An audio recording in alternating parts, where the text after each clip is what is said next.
หยุดนิ่งเย็นในไม่มีโต้ตอบสอบผ่านสบายฝึกจิตภายในได้มรรคคงธรรมสร้างสมบารมีมิให้ตกต่ำสภาวะธรรมส่องนำชีวิตหยุดโลภโกรธหลงปลงอนิจจังวางลงทุกสิ่งเมื่อจิตเรานิ่งเห็นธรรมทันทีแจ่มแจ้งรู้จริงพร้อมวิหารสี่จุดหมายเรามีอยู่ที่นิพพานทุรธรรมนำพ้นล้นด้วยปัญญายกธรรมเมตตานำพาสื่อสารสัจจะโยนิโสมนสิการองค์โพธิญาณประทานให้เราจับนอกมองในไตรลักษณ์ให้นานวัฏฏะสงสารเวียนว่าอยู่นานพบผ่านแต่เศร้าหลุดพ้นอย่างไรบริหารจิตเอาพระพุทธเจ้าสอนเราเห็นทาง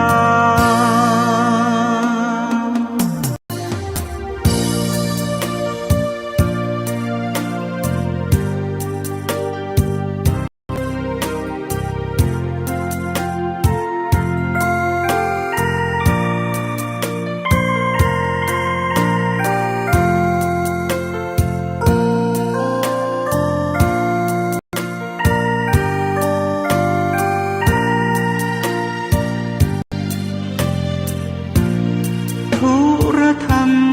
นำพ้นล้นด้วยปัญญายกธรรมเมตตา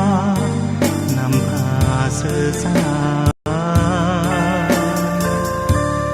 สัจจะโยนิโสมนสิการองค์โพธิญาณประทานให้เราจับนอกมองในไตรลักษณ์ให้นานวัฏฏะสงสารเวียนว่าอยู่นานพบผ่านแต่เศร้าหลุดพ้นอย่างไรบริหารจิตเอา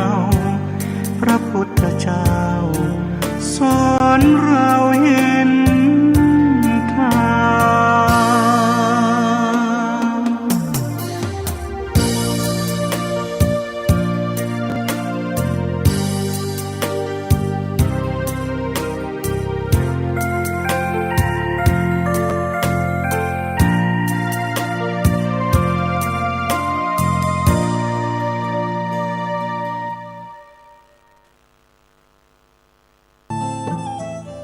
ท่านกำลังติดตามรับฟังสถานีวิทยุกระจายเสียงพระพุทธศาสนาแห่งชาติและสังคมคลื่นเพื่อการศึกษาพระพุทธศาสนาและวัฒนธรรมระบบ FM 104.5 เมกะเฮิรตซ์รายการต่อไปเป็นรายการธุรธรรมนำผลดำเนินรายการโดยยกธรรม เ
นะรัตนะขันตะธัมโมทุละธรรมมาจากพุทธธรรมารัตนะธรรมาธรรมเมตตากรุณาสาธุโธ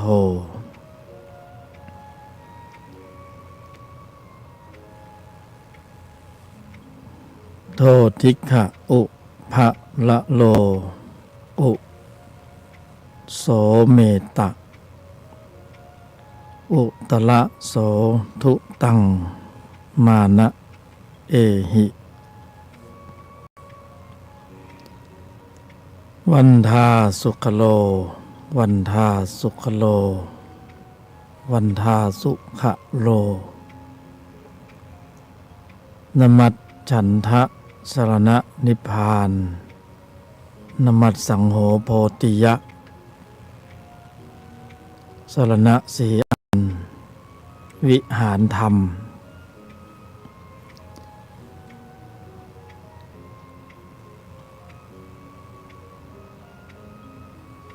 ก็นำพาพวกเราเหล่ากัลยาณมิตรทั้งหลายประมวลกำลังประมวลก็คือรวบรวมประมวลบารมีด้วยมนต์โลกุตละที่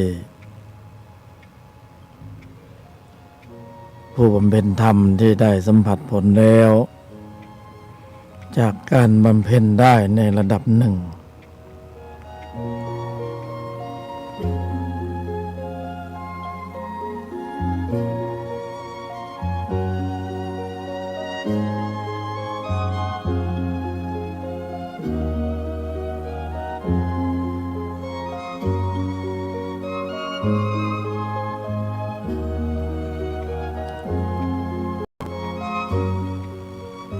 แล้วก็ได้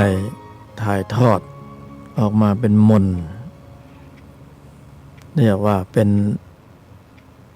ภาษาตนเป็นต้นของความดีที่สมบูรณ์แล้วพวกเราก็ได้น้อมนำเอามนต์นั้นมาเจริญให้ได้ต่อเนื่องในใจเพื่อเป็นการประมวลกำลัง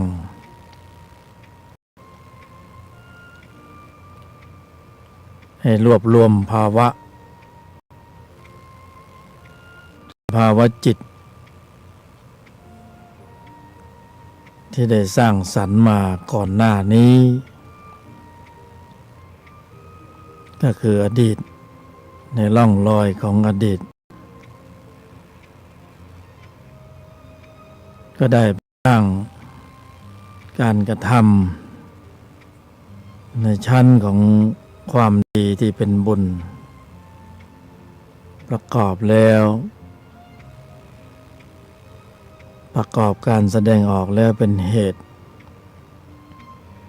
ทำให้เกิดสภาวะผลที่เป็นกุศลเดี๋ยวที่เราเรียกว่าบุญนั่นนะ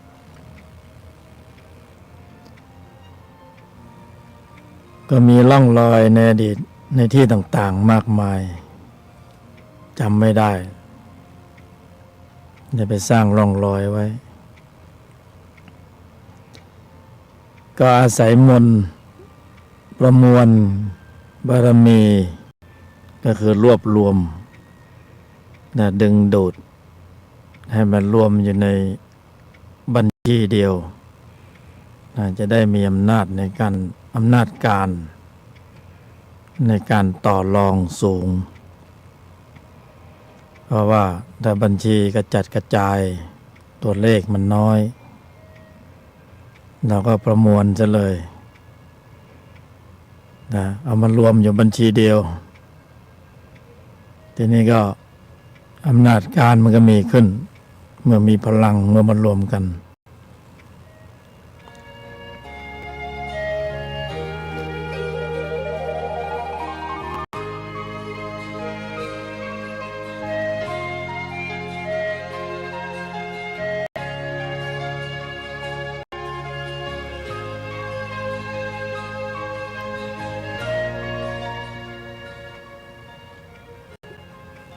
ผู้บรรยายยกธรรมก็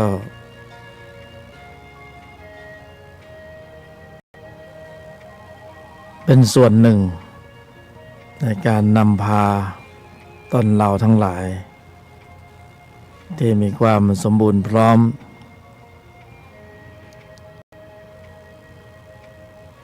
ก็เชื้อเชิญให้มาประมวลกำลังในการกล่าวมนต์ในระดับชั้นต้นซึ่งก็ถือว่าสารณะที่อยู่ในสัญญาในร่องรอยนี้เป็นผู้ประมวลให้ท่านก็ชี้นำให้เราเดินตามร่องรอยของชั้นต้น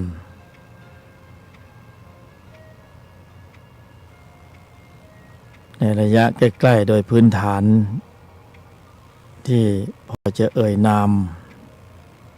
อัญเชิญนามท่านมาก็เป็นที่รู้จักในระดับของเกจิอาจารย์ต่างๆที่ล่วงลับไปแล้วบ้างก็อยู่ในการก็คือว่าอยู่ในร่องรอยพืชเชื้อเผ่าพันธุ์เดียวจึงมาเกิดร่วมยุคร่วมสมัย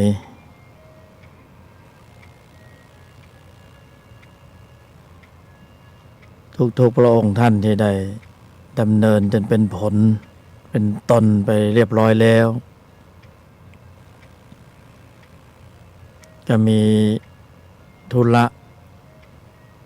อยู่ในพื้นฐานของความเมตตาที่จะต้องนำพาหมู่กลุ่มที่ในสัญญาเดียวกันในร่องรอยนี้ให้นำพาให้ข้ามพ้นแหวกออกมาจากวงจร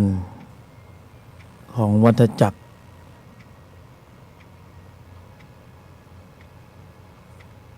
ว่าถ้าเราไม่มีบทนำร่องเนี่ยก็เรียกว่าอยู่ในวงกลมอยู่ในอ่างแหวกว่ายวนอยู่ตรงนั้นก็แทบจะมองหาช่องทางออกไม่เจอแต่พระอริยะท่านดำเนินผ่านช่องทางนั้นไปแล้วผู้ที่มีชั้นของความเป็นผู้นำก็จะถูกจัดสรรให้สืบทอดสืบต่อพุทธวิธีที่จะนำพาหมู่กลุ่มในสัญญาในร่องรอยเพราะเราไม่ได้เกิดมาคนเดียวในโลกนี้เรามีหมู่กลุ่มมีสัญญาที่ผูกโยงมาสู่ภาวะสมมุติบัญญัติภายนอกก็เป็นชื่อชั้นต่างๆที่เรียกขานกันนั้นได้แก่พ่อแม่พี่น้องเพื่อนฝูงเผ่าพันธุ์คนรู้จักคนไม่รู้จักคนที่ดีกันคนที่ไม่ดีกันรวมทั้งศัตรูด้วยมันอยู่ในเส้นทางที่เป็นสัญญาของวัฏจักรแล้วก็เป็นหนี้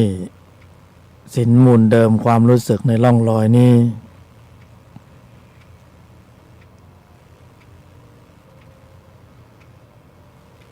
เพราะฉะนั้นเวลาที่จะต้องมีช่องทางที่จะพาออกจากทุกข์เนี่ยเราก็ต้องนำพาหมู่กลุ่มไป น่าจะแหวกว่ายไปคนเดียวก็ยังค้างคาตรงสัญญาของวัฏจักรที่ยังหมุนเวียนที่ยังต้องทำให้มันเกิดการเบาบางและคลี่คลายลงไป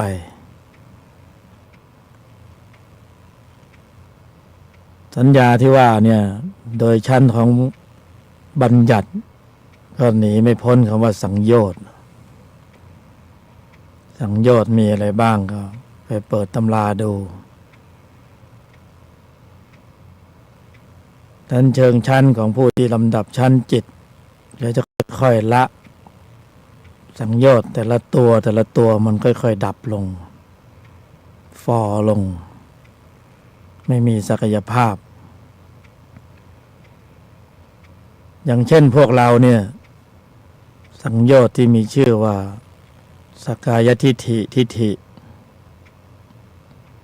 เริ่มเบาบางลงแล้วเพราะพวกเราเริ่มมีเป็นผู้ที่มีความเห็นตรงมีความศรัทธาเชื่อมั่นในการตรัสรู้ของพระบรมศาสดาองค์สมเด็จสัมมาสัมพุทธเจ้าพวกเรากัลยาณมิตรทั้งหลายนี่ก็เชื่อมั่นในอริยสัจสี่เป็นผู้ที่มีสัมมาทิฏฐิเป็นผู้ที่มีความเห็นตรงถ้าเริ่มละสังโยชน์ตัวนี้ได้ก็เราก็เริ่มลำดับข้ามจากความเป็นปุถุชนเข้าสู่กระแสของความเป็นโสดาบันบุคคลละทิฏฐิละความลังเลสงสัยก็เป็นสังโยชน์อีกตัวหนึ่งแล้วก็อีกความลังเลสงสัยก็เริ่มเบาบางแต่ยังสงสัยอยู่สงสัยนู่นสงสัยนี่สงสัยไม่จบสงสัยในการตรัสรู้ของพระพุทธเจ้ามีอยู่หรือเปล่ามีอยู่จริงหรือเปล่าเนี่ยอันนี้ยังเป็นปุถุชนลดระดับลงมาถ้าเราไม่สงสัยแล้วเราเชื่อมั่นศรัทธาเต็มที่นั้นเราก็ไม่มีข้อวัดปฏิบัติที่ทำให้เนิ่นช้า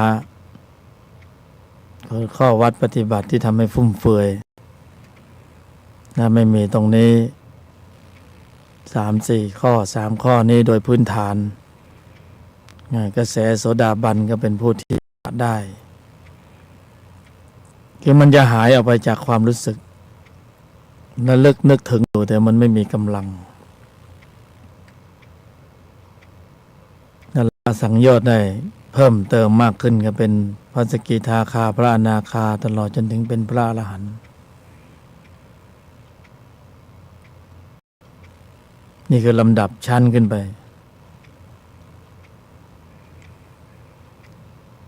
แต่ในชั้นนี้นี่โดยพื้นฐานพวกเราทั้งหลายก็หนีไม่พ้นเรื่องชั่วโมงธรรมเพราะว่าการมาถึงชั่วโมงนี้ธุรธรรมนำพ้นในรายการนี้ก็ต้องเป็นผู้นำที่จะนำพาจิตวิญญาณทั้งหลายที่มีวาระมีสัญญาในร่องรอยนี้ให้นำพาตนทั้งหลายเนี่ยสร้างชั่วโมงการกล่าวมนต์ที่ต้องประมวลบารมีก็เป็นอุบายวิธี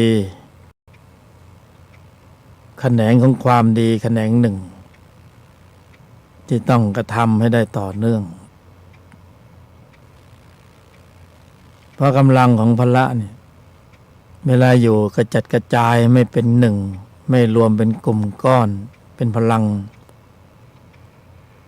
โอกาสในการต้านทานต่อกำลังของวัฏจักรจิตเดิมในชั้นเก่าๆเนี่ยการที่จะมีชัยชนะเหนือจิตเหล่านั้นก็เป็นสิ่งที่เป็นไปได้ยาก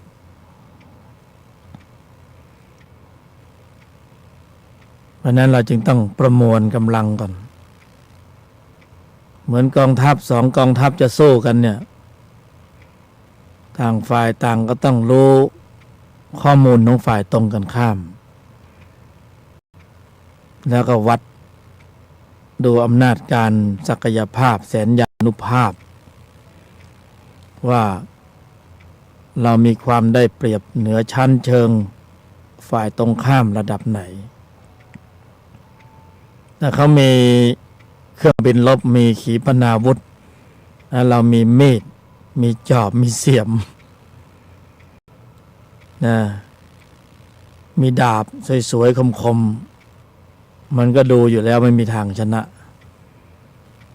นะมีกองทัพช้างกองทัพม้าเป็นหมื่นเป็นแสนแต่ฝ่ายตรงข้ามมันเล่นขีปนาวุธนะลูกเดียว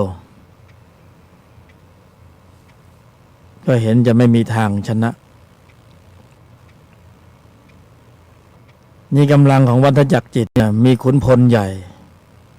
มีจิตที่ประกอบด้วยโลภะโทสะโมหะมีผู้บัญชาการใหญ่เป็นอวิชชาคอยบงการสั่งการอยู่เบื้องหลังตนสติตนสมาธิตนปัญญาเริ่มเห็นแล้วว่าฝ่ายตรงมีอาวุธเด็ดเยี่ยมขนาดไหนแล้วมันก็ชนะยึดพื้นที่ใจได้ตลอดเห็นแล้วว่าฝ่ายตรงข้ามมีกำลัง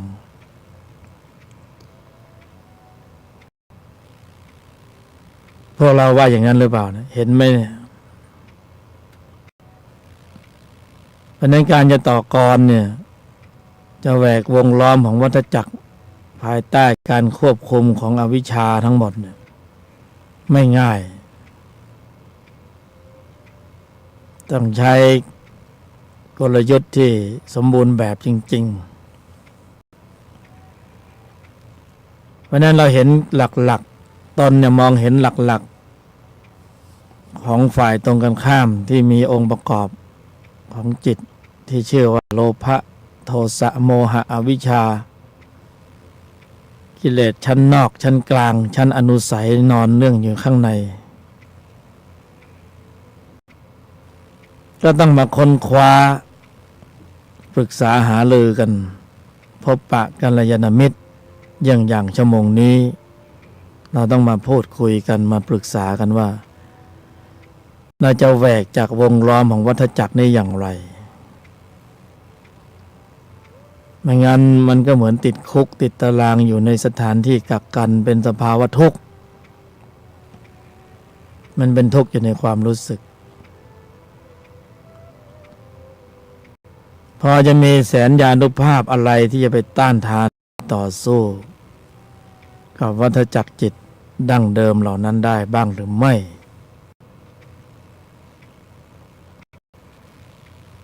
ที่เราได้ศึกษามาเนี่ย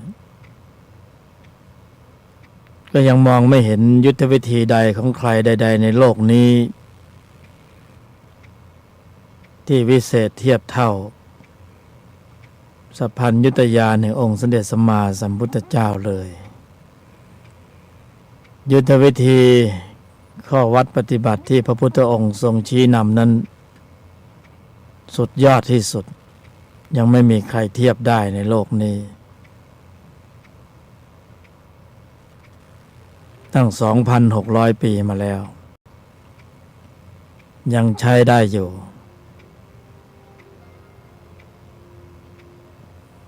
เราต้องอาศัยการตรัสรู้ของพระบรมศาสดาแล้วฝึกฝนตามวิธีการที่พระพุทธองค์ทรงชี้นำทรงตรัสรู้นั่นแหละเพราะในชั้นนี้ขณะนี้กำลังสติสมาธิปัญญาของพวกเราที่กำลังฝึกฝนอยู่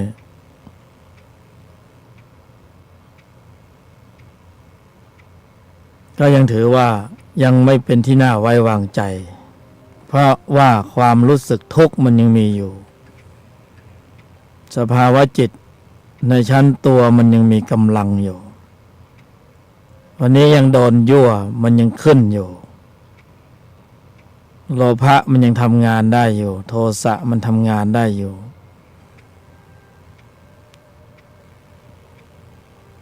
อวิชชามันก็ทำงานได้อยู่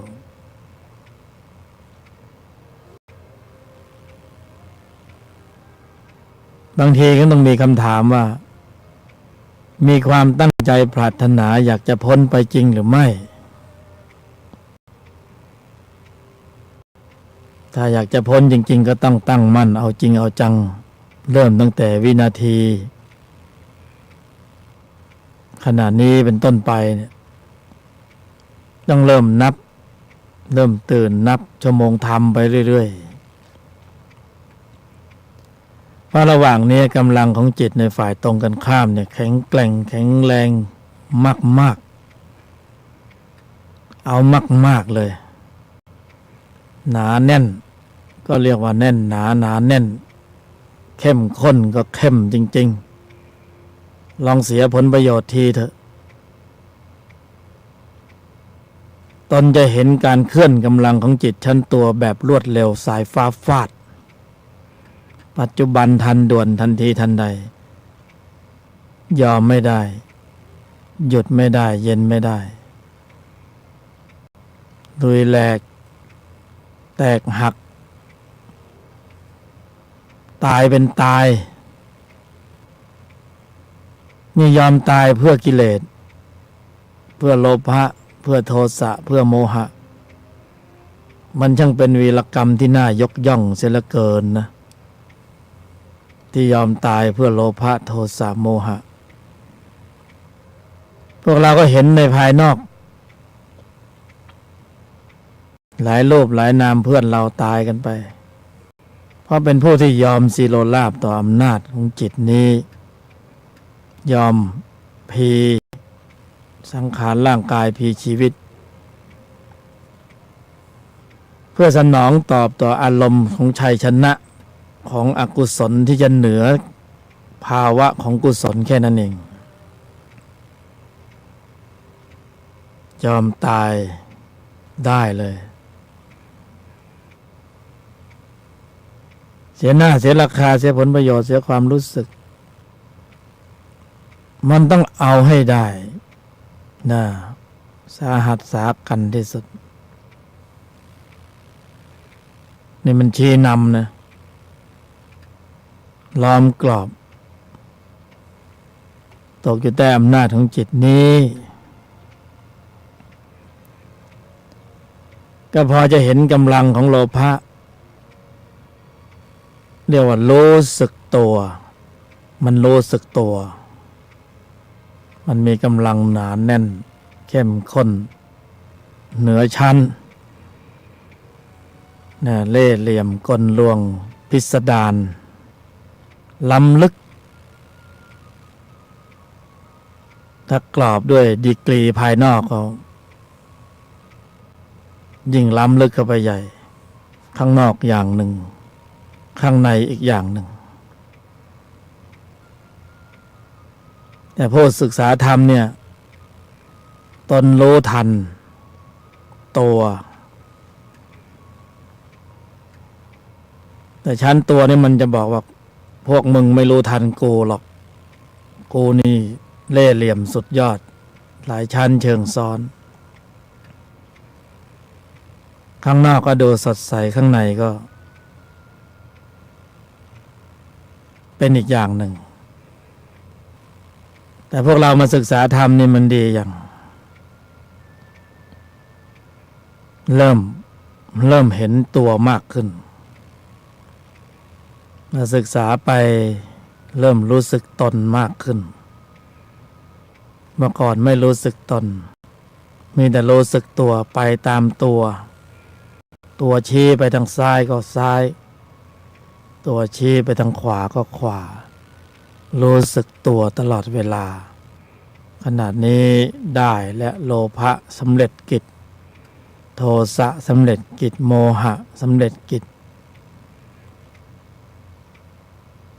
นั่นน่ะรู้สึกตัวและมนุษย์ภายนอกก็ประกอบด้วยวิชามันก็เป็นสังคมหมู่กลุ่มใหญ่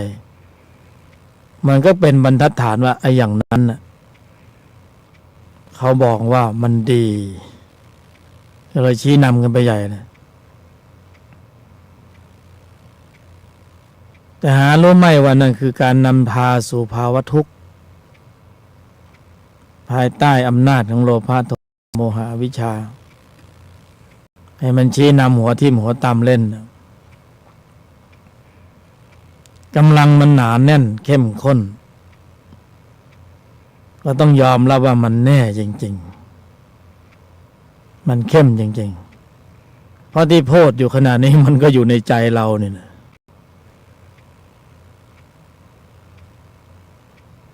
ตนกำลังพูดถึงตัวว่าเองเนี่ยแน่มากมันแอบฟังอยู่มันนั่งฟังอยู่เงียบๆมันฟังอยู่นะตอนเนี้ยแต่จิตพวกนี้มันดื้อเคยเห็นเด็กดื้อไหมนั่นแหละเด็กดื้อแต่คนแก่ที่มีทิฐิมากก็ยิ่งดื้อใหญ่ดื้อไหมพวกเราว่ามันดื้อไหมดื้อนะไม่ใช่ตัวไม่ใช่ตนเขาแต่มันเป็นตัวเขาตนเขาจึงเป็นผู้ที่มีเมตตาแต่ว่าตัวมันดื้อแน่ไอ้ตัวดื้อเนี่ยมันไม่มองว่าแก่เป็นเด็กหรือเป็นผู้ใหญ่หรืออายุมากขึ้นแล้วมันดื้อมาตั้งแต่สมัยไหนแล้วบังเอิญมันมาอยู่ในร่างกายของเด็กมันก็เรียกว่าเด็กดื้อมันอยู่ในร่างกายของวัยรุ่นวัยหนุ่มวัยสาวมันก็บอกว่าดื้อฟังแต่เพื่อนแต่ฝูงพออยู่ในร่างกายของคนแก่มันก็บอกว่าแก่แล้วยังดื้ออยู่สอนยากไหมเวลาจะบอกจะสอนไปเจออะไร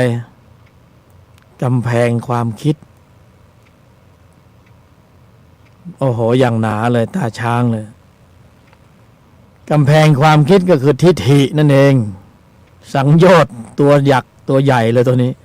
ต้องละได้ด้วยอรหัตผลโอ้โหเพราะนั้นพระโสดาบันดื้อไหมดื้ออยู่เพราะว่าทิฏฐิตัวนี้ต้องละได้ด้วยเป็นสังโยชน์ตัวใหญ่ต้องเป็นพระอริยบุคคลระดับชั้นของพระอรหันต์จิตถึงหมดเฉดดับตัวนี้ได้หมดสิ้นเชิงเพราะฉะนั้นทุกช็อตที่เดินไปนี่มีแต่คนดื้อกันทุกคนเลย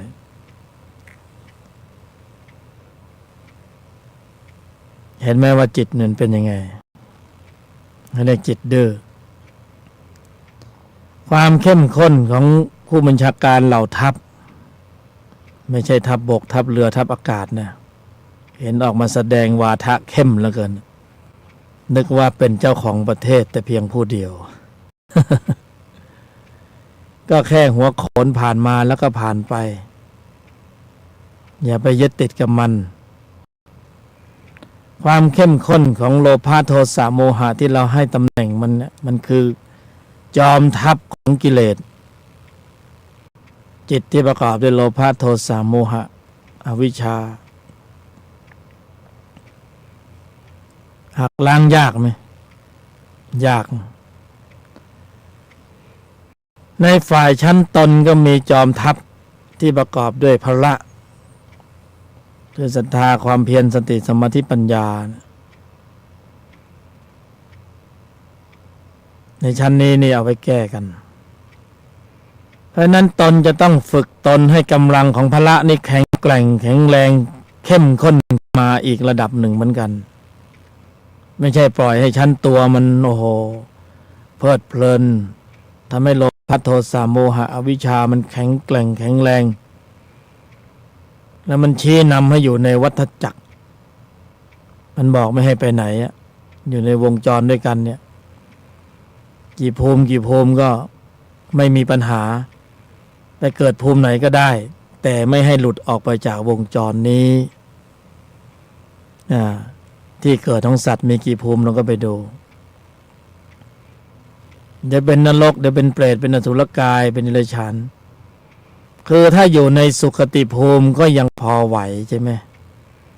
มันเวียนตายเวียนเกิดแต่เวียนวนเวียนตายเวียนเกิดอยู่ในภูมิที่เป็นสุคติ เป็นมนุษย์แล้วก็เป็นสวรรค์เป็นพรหมเป็นมนุษย์เป็นสวรรค์เป็นพรหมยังไม่เข้าสู่กระแสของความเป็นอริยะมันก็ต้องขอวนเวียนอยู่ตรงนี้ก็ถือเป็นความสมบูรณ์ความดีที่ถึงพร้อมเหมือนวัดธรรมกายจะพาศรัทธาญาติโยมไปดุสิตบุรีวงบุญวิเศษคือเป้าหมายจะพาไปสวรรค์กันแต่วาระของจิตที่มีสัญญาในภพภูมิที่หยาบเนี่ยถึงหมดอายุในสวรรค์สัญญาเก่ามันก็ดึงตกภูมิมาสู่ถ้าหมดวาระบนสัญญาในสวรรค์ชั้นนั้นก็ต้องสื่อสารลงมาสู่ชั้นของความหยาบอย่างไม่ได้เลยไม่ดีไม่ได้ไม่เสียมากก็ต้องเป็นมนุษย์เพราะยังอัปเกรดขึ้นไม่ได้แต่ลงมาเป็นมนุษย์สร้างความดีขึ้นชั้นขึ้นไปถึงอยู่ในภูมิวัฏจักรวัฏสงสารนี้ก็ยังไปเป็นสวรรค์อยู่ดีก็ยังโอเคนะอายุยาวนานมันก็เพลินดีมีความสุขหลงไปเพลินไปโลภะโทสะโมหะอวิชชามันก็ขับเคลื่อนไปเรื่อยๆของมันในภายในที่น่าเป็นห่วงนี่คือมันตกชั้นไปสู่ความหยาบมันต่ำจากความเป็นมนุษย์ลงไปเนี่ยไอ้ตรงนี้แหละมันหนาว เสียวๆอยู่เนี่ยสำรวจดูด้วยความรู้สึกตนลองสำรวจดูข้อมูลชั้นตัวดูสิว่าไอ้มีจิตตัวไหนที่มันมีความเข้มข้นที่มันพอจะดึงดูดไปสู่นรกได้เปรตได้อสุรกายได้เดรัจฉานได้จิตตัวนั้นน่ะมันยังมีข้อมูลอยู่ในใจของพวกเรายังเข้มข้นมากพอขนาดไหนไอ้มีนี่มันมีแน่ๆล่ะแต่ถ้ามันเข้มข้นมากเกินกำลังของความดีที่จะถ่วงดุลไว้ได้เนี่ยเพราะอายุสังขารความเป็นมนุษย์เนี่ยเราไม่ได้อยู่ตรงนี้นาน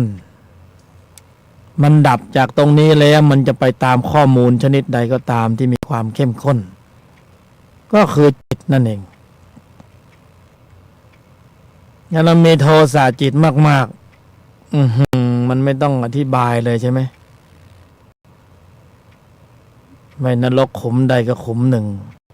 อสุรกายบ้างเดรัจฉานบ้างฟังแล้วมันเสียวมันพวกเรายังถือว่าอยู่ในพื้นฐานความไม่แน่นอนยังประมาทอยู่เพราะขณะนี้มันเป็นหัวเลี้ยวหัวต่อเป็นวินาทีที่ว่าเฉียดฉิวเลยละนาทีทองในการมีกายกองสังขารเป็นมนุษย์ที่จะมีโอกาสในการสร้างความดีแล้วมันพลาดไปพลาดแล้วพลาดเลยจะกลับมาขอทบทวนรีเพลย์ใหม่อีกครั้งหนึ่งมันไม่มีโอกาสเพราะถ้าชั้นไปเป็นเดรัจฉานเนี่ยมันจะไปอุทธรณ์ฎีกาที่ไหนได้มันไปแล้วไปเลยนี่คือธรรมชาตินี่คือสิ่งที่เป็นไปแล้วมีแล้วเป็นแล้วเกิดขึ้นจริงๆและจะไปอย่างนั้นน่ะในวัฏสงสารที่มีความเป็นอยู่ที่เราเป็นที่เราอยู่แล้วเราหนีจากวงจรนี้ไม่ได้ตราบใดที่เรายังไม่เข้าสู่แนวทางของอริยมรรคมีองค์8ซึ่งอริยมรรคเป็นธรรมที่ต้องกำหนดเจริญเป็นที่พึ่งที่เที่ยงแท้ของพวกเราแล้วเรายังเพิกเฉยอยู่ไม่รู้ใครจะเป็นอะไรก็ช่างกูก็ขอสนองกิเลสไปแต่ละวันอันตรายมากๆถ้าเราเชื่อมั่นในการตรัสรู้ขององค์สมเด็จสัมมาสัมพุทธเจ้า ถ้าเราศรัทธาเราต้องอย่าลืมนำพุทธพจน์ประโยคที่พระพุทธองค์ในปัจฉิมก่อนที่พระพุทธองค์จะนิพพานยังกุศลได้ถึงพร้อมและตั้งตนอยู่บนพื้นฐานของความไม่ประมาทมนุษย์เป็นส่วนมากที่ตายจากโลกนี้ไปแล้วเนี่ยส่วนมาก 99% หรือเปล่าก็ไม่รู้ไปอบายภูมิหมดเลยสำรวจดูที่ว่าอนาคตที่ใกล้จะถึงเนี่ยเราเป็นหนึ่งในนั้นหรือเปล่าเพราะคนบนพื้นโลกในขณะนี้มีไม่รู้กี่พันล้านคนต่อจากนี้ไปอีก50 ปี100 ปีมันก็ตายกันหมดทุกคนไม่มีใครเหลือสักคนแล้วก็มีรุ่นใหม่ขึ้นมาอีกแต่รุ่นที่กำลังจะตายต่อไปข้างหน้าเนี่ยส่วนมากส่วนใหญ่ไปอบายภูมิวิเคราะห์ไปเป็นปัญญานะเราเป็นหนึ่งในนั้นหรือเปล่า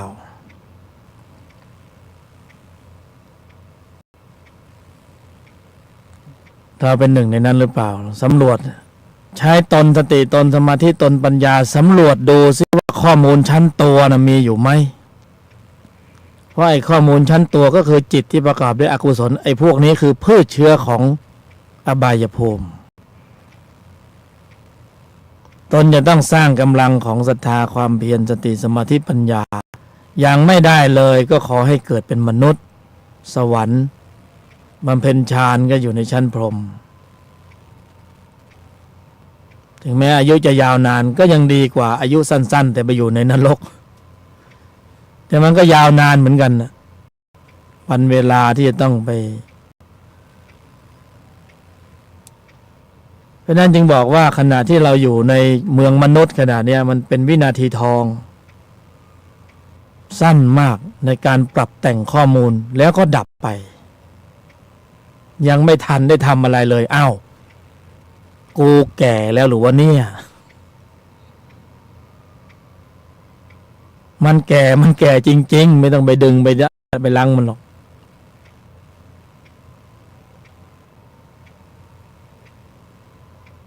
ฟังแล้วมันเสียวเพราะฉะนั้นเราต้องมาปรับแต่งนโยบายของใจแล้วว่าวินาทีจากนี้ไปเนี่ยจะให้ความสำคัญกับธุระโลกหรือว่าธุระธรรมตรงนี้ต่างหากเราขยันเราเพียรเราหมั่นเพราะว่าในวงจรของสัญญานั้นอารมณ์นั้นมันดึงดูดไปมันก็ดีอยู่หรอกแต่ก็มีอารมณ์ที่ดีกว่านั้นอีกเพียงแต่เรายังไม่ได้สัมผัสความรู้สึกอารมณ์สภาวะนั้นๆตอนนี้เราอยู่ภายใต้กันชี้นำของโลภะโทสะโมหะอวิชชามันเข้มข้นมันคือวัฏจักรจิตมันคือธรรมชาติที่มีจริงๆและมันชี้นำได้จริงๆแต่ธรรมชาติก็มีสิ่งที่แก้กันไม่ใช่มีธรรมชาติของโลภะโทสะโมหะอวิชชาที่มันสร้างโลกไปในทุกวันนี้ยังมีธรรมชาติของสติสมาธิปัญญาที่ไม่ต้องไปสร้างโลกแบบนี้แต่เป็นโลกของวิญญาณที่ละเอียดกว่ามองไกลกว่ามองลึกกว่าเพราะที่สุดท้ายเราไม่ได้อยู่ในโลกของวัตถุตลอดกาลใครอยู่ในโลกวัตถุตลอดกาลจิตดั้งเดิมแท้ของเราเนี่ยมันอยู่ในโลกของวิญญาณตลอดกาลเพียงแต่วันนี้เวลานี้มีวาระสัญญาที่มาเชื่อมโยงกับกายเนื้อแค่นั้นเองมันเชื่อมแค่ไม่เกิน100 ปีแล้วก็ต่างคนก็ต่างไป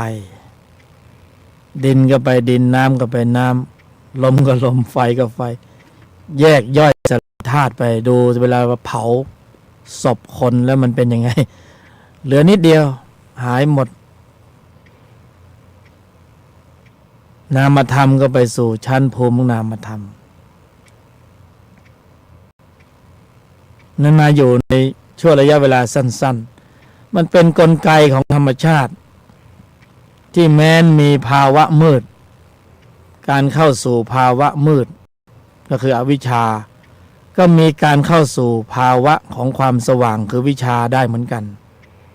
แต่วัฏฏะสงสารออกแบบว่าการเข้าออกในทางนั้นเนี่ยต้องเข้าออกด้วยกายมนุษย์เพราะฉะนั้นโอกาสที่ผู้ที่มีกายมนุษย์เนี่ยจึงมีช่องทางที่จะเข้าสู่ระบบการ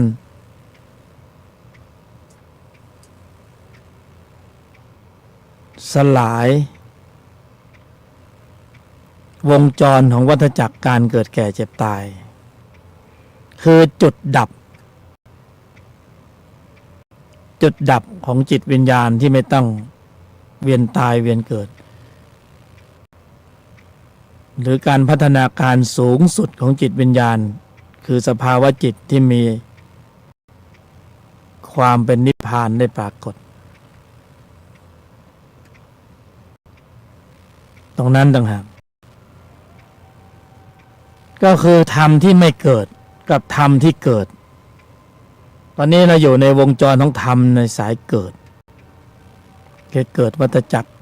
วนเวียนสืบทอดสืบต่อแล้วก็มีธรรมที่ไม่เกิดอีกระดับชั้นหนึ่ง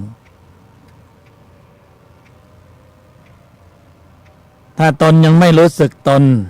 ยังขับเคลื่อนตนไม่ได้ก็หาช่องทางออกไม่เจอก็จะวนเวียนอยู่นั่นวนไปก็วนมาตลอดระยะเวลายาวนานขนาดไหนก็ไม่รู้ข้อมูลมันยังมีอยู่มันก็จะมีเชื้อเกิดในภูมิต่างๆรันนิ่งไปเรื่อยๆแต่ชั่วโมงตนที่ว่านี่คือการสลายข้อมูลเก่าคือชั่วโมงในการสะสมชั่วโมงธรรมเนี่ยศักยภาพของตนสติตนสมาธิปัญญาหยุดการเคลื่อนของวัฏจักรการเกิดแก่เจ็บตายสลายข้อมูลเก่าทั้งหมดแต่ค่อยๆดับไปทีละหน่อยทีละหน่อยคงไม่ถึงขนาดพรวดพลาดเป็นพระอรหันต์เลยดับสังโยชน์ไปทีละตัวทีละตัวทีละตัวสักกายทิฏฐิเริ่มน้อยลงไม่ถือเนื้อถือตัวความลังเลสงสัยในพระพุทธพระธรรมพระสงฆ์น้อยลงข้อวัดปฏิบัติที่ฟุ่มเฟือยเริ่มน้อยลงอย่างนี้ก็เริ่มเข้าสู่กระแสโสดาแล้วส่วนที่จะละเอียดมากไปกว่านั้นก็ว่ากันไปเป็นเรื่องของเฉพาะบุคคลแล้วใครไม่มานั่งเล่าให้กันฟังละแต่กัลยาณมิตรนั้นบอกกล่าวช่องทางของความหลุดพ้นช่องทางที่จะทำให้ปลอดภัยเหมือนคนที่หลงทางมาถามเราว่าวัดพระธาตุดอยสุเทพเนี่ยไปทางไหนมันก็ไม่ยากสำหรับเราที่จะบอกว่าเลี้ยวซ้ายเลี้ยวขวาขึ้นตรงไปนะแล้วก็เดินทางต่อไปเรื่อยๆเขาก็ขอบคุณ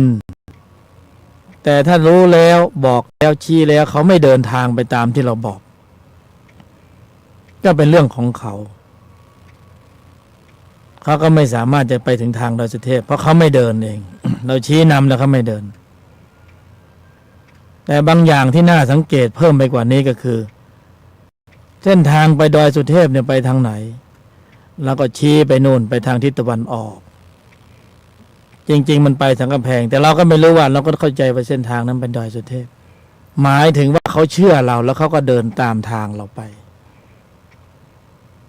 เขาก็ไม่มีวันถึงดอยสุเทพเพราะว่าผู้ชี้นำนั้นชี้นำผิด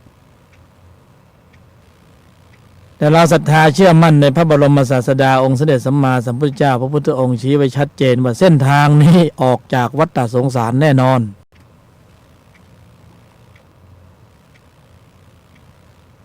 ไม่มีหลุดลอดออกไปจาก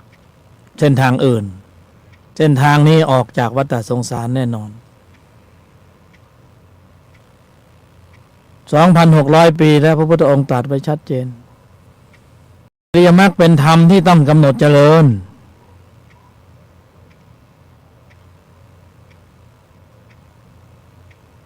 อริยมรรคนี่คือกระบวนการกลุ่มจิตที่เป็นกุศลมีอยู่แล้วภายใน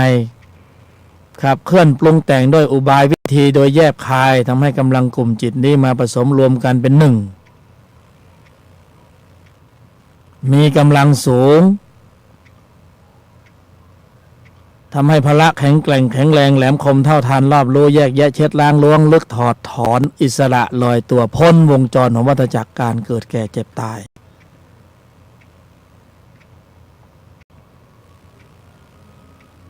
เหลือแต่มรรคผลตนธรรม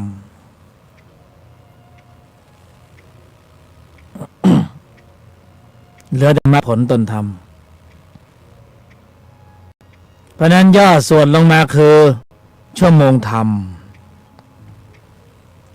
การสะสมชั่วโมงธรรม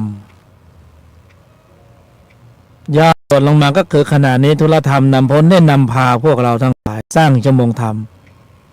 เพื่อให้มีกำลังในการขับเคลื่อนจิตวิญญาณนี้ออกจากวัฏสงสารยิ่งใหญ่ขนาดนั้นเลยนะเนี่ย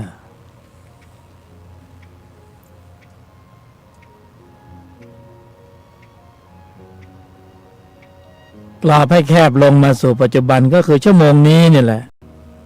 ที่พวกเรากำลังเพาะบ่มกันเก็บเกี่ยวไปวันละนิดวันละหน่อยวันละชั่วโมง2 ชั่วโมงถึงเวลาก็มาทบทวนกันเพราะมันไม่มีชั่วโมงไหนยิ่งใหญ่กว่าชั่วโมงนี้แล้วชั่วโมงอื่นๆนั้นม้วนเข้าสู่วัฏจักรหมดมีแต่ชั่วโมงนี้ที่มีคนมีความเพียรเห็นประโยชน์เห็นคุณค่า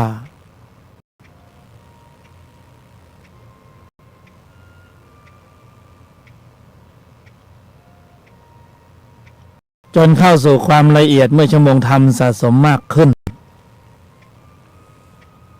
แบบรู้สึกตนนี่นะไป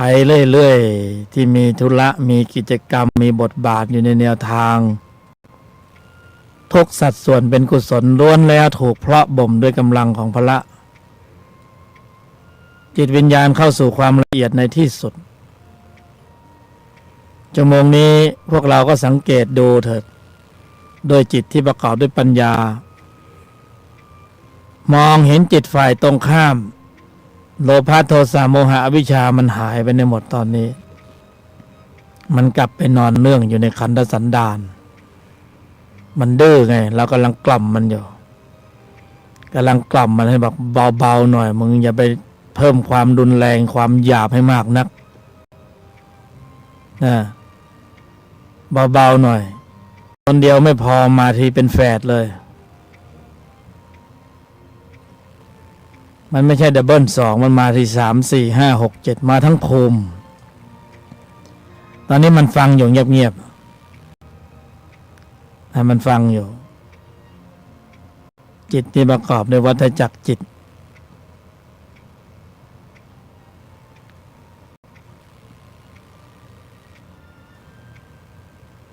ตนตื่นเหนือตัว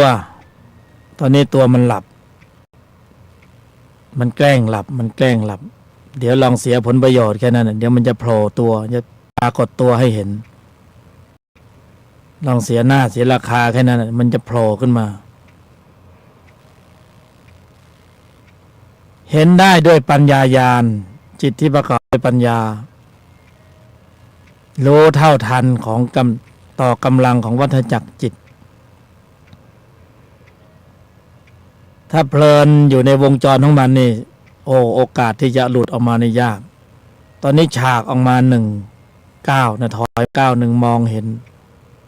โลภะโทสะจิตโมหะจิตอวิชชาจิตมันมีอยู่จะทำยังไงไม่ให้เพิ่มพืชเชื้อของมัน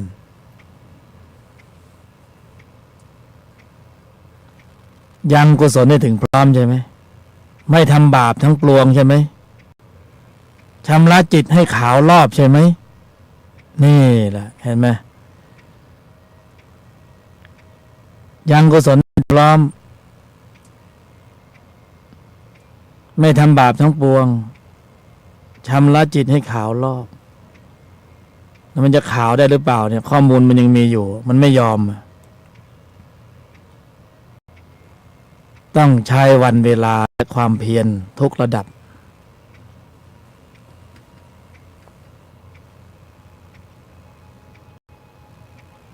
มันหมอบอยู่โยนิโสมนสิการป้องกันมันซะเลยดีไหมฉีดวัคซีนไม่ให้มันขึ้นซะเลยดีไหมเนี่ยไอ้โลภะโทสะโมหะอวิชชาเวลามันขึ้นแต่ละทีมาใจนี่โคตรร้อนเลยร้อนธรรมดาไม่เท่าไหร่โคตรร้อนเลยมันรู้สึกอึดอัดใช่ไหมหงุดหงิดใช่ไหมเหนื่อยหน่ายท้อแท้ไหมอยากจะระเบิดสักทีได้ไหมวาจาล่วงหล่นความคิดการกระทำคำพูดหลุดหมด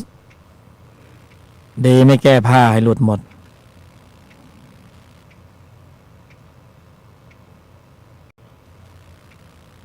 แค่นี้หลุดจากวงจรของธุรธรรมสู่ธุรโลกแบบเต็มรูปแบบขับเคลื่อนเต็มกำลังอันนี้ไม่ดูภายนอกแล้วจะแต่งกายเลิศหรูขนาดไหนข้างในมันขุ่นเนี่ยเรียกว่าเคลื่อนกำลังของวัฏจักรจิตเต็มกำลังเดินหน้าเต็มที่ม้วนเข้าสู่วัฏจักรจิตกลัวเชื้อเพลิงมันหมดเติมโทสะเข้าไปเติมโลภะเข้าไปเติมโมหะเข้าไปไอ้ที่เติมนี่ก็คือสนองอารมณ์เขาเรียกเติมเชื้อเวลาโดนยั่วแล้วสนองอารมณ์นั่นแหละกำลังเติมเชื้อกลัวเชื้อมันหมดเรียกว่าต่อยอดใช่ไหมเดินเครื่องเต็มที่นะเข้าสู่วัฏจักรจิตไปในภูมิต่างๆนรกก็ไปเปรตก็ไปอสุรกายก็ไปมนุษย์ก็ไปแต่มันหยาบนี่มันไปสวรรค์ไม่ได้เพราะความหยาบไปสวรรค์พังนั่นเลยเขาเป็นผู้ที่มีตนของความดีที่สมบูรณ์พร้อมในระดับหนึ่งแล้วมนุษย์ชั้นสูงก็ไปไม่ได้เป็นมนุษย์ชั้นต่ำนะไปเกิดอยู่ในนู่นอูกันดานู่นพอเริ่มจำความได้อายุมากไม่เท่าไหร่มันก็ถูกเกณฑ์ไปเป็นนักรบมันก็ไม่แตกต่างจากเดรัจฉานภูมิเท่าไหร่ใช่ไหมยิ่งอึดอัดกว่าด้วยซ้ำมั้งเดรัจฉานบ้านเราบางตัวยังถูกเลี้ยงดีเลยมันอยู่ในบ้านคฤหาสน์แหมบุญมันหนุนส่งไปอยู่ในบ้านเศรษฐีมันอยู่ในรูปกายที่เป็นเดรัจฉานแต่บางคนอยู่ในรูปกายเป็นมนุษย์แต่มันตกภูมิไปอยู่ในภูมิที่หยาบถูกกดขี่ข่มเหงก็สารพัดนะเพราะนั้นเชื้อตัวนี้มันสามารถส่งไปในทุกภูมิพวกเราก็อนุรักษ์นิยมเหลือเกินนะกลัวเชื้อมันหมดวันใดไม่ได้สนองอารมณ์สักครั้งหนึ่งมันจะดิ้นน่าจะเป็นจะตายให้ได้ต้องวิพากษ์วิจารณ์เห็นผิดเพ่งโทษวาจาล่วงหล่นนี่ก็เติมเชื้อแล้วติดลบไปเรื่อยๆแล้วติดลบคือมันลบไปในสัดส่วนของจิตที่มันจะเข้าสู่ภาวะความหลุดพ้นเนี่ยมันไม่มีชั่วโมงหลุดพ้นแต่มันติดลบคือมันจะเพิ่มชั่วโมงของวัฏจักรให้ยาวนานไปเรื่อยๆคือเขาเรียกต่อสัญญาวัฏจักรการเกิดแก่เจ็บตายยาวไปอีกไม่ต้องห่วงหรอกมันต้องกลับมาเจอกันอยู่แล้วไม่พบใดพบหนึ่งชาติใดชาติหนึ่งสับคั่วกันหมดอะ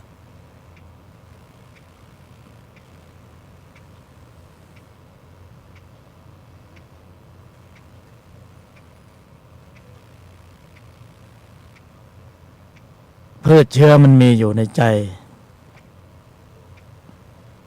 เมื่อเราเป็นผู้ที่มีสัมมาทิฏฐิเป็นผู้ที่เจริญอบรมศึกษาต้องเข้าใจโดยพื้นฐานอย่างนี้ถ้าถึงจะคัดท้ายได้ถูกว่าที่ต้องทำอย่างนี้เพื่ออะไรเพราะอะไรแต่เรายังไม่เข้าใจในข้อวัดว่าเราต้องทำอะไรอย่างไรในโครงสร้างองค์รวมเนี่ยเราก็ยังเสร็จเรียกว่าตกไปอยู่ในภูมิของวัฏจักรอยู่ดีมันเอาอวิชชาเคลือบไปอวิชชามันกรอบมันเคลือบไว้ บางทีธรรมที่ดำเนินอยู่ก็เป็นการฝึกฝนทำให้อัตตาธรรมมันแก่กล้าขึ้นมันไม่ใช่ปลดตัวสู่ตนพ้นทุกข์ไปเพิ่มดีกรีในชั้นตัวเข้าไปใหญ่เพิ่มอัตตาเพิ่มมานะเพิ่มทิฏฐิ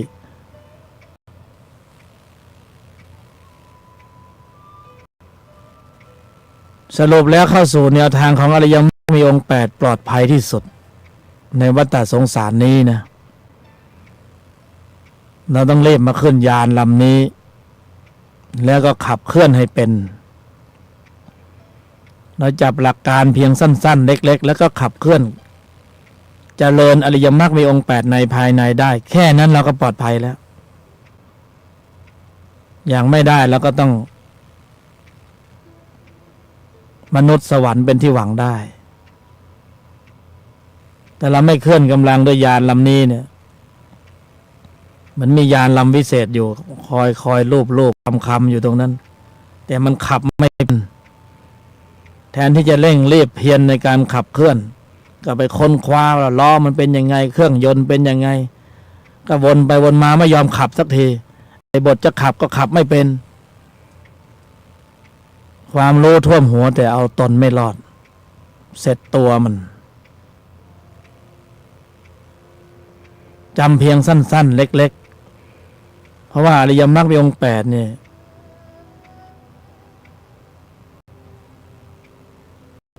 สุดท้ายแล้วยอมหยุดเย็นนิ่งในไม่โต้ตอบถ้าทำให้ได้เป้าหมายตรงนี้ข้างในเนี่ยเป็นผลเป็นกำลังของพละที่มีการขับเคลื่อนในกำลังระดับสูง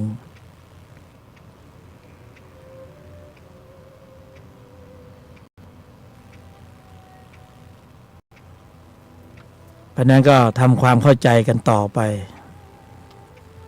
เพราะว่าไม่มีใครเป็นที่พึ่ง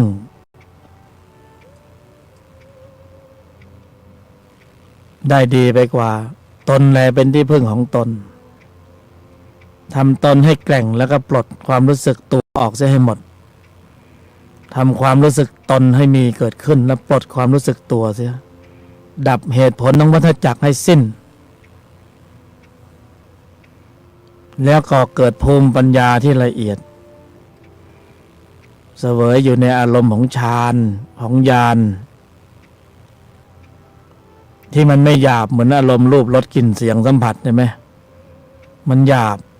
แต่พวกเราก็ชอบถึงเหนื่อยก็ยังชอบอยู่แต่มีอารมณ์ที่ละเอียดกว่านั้นอีก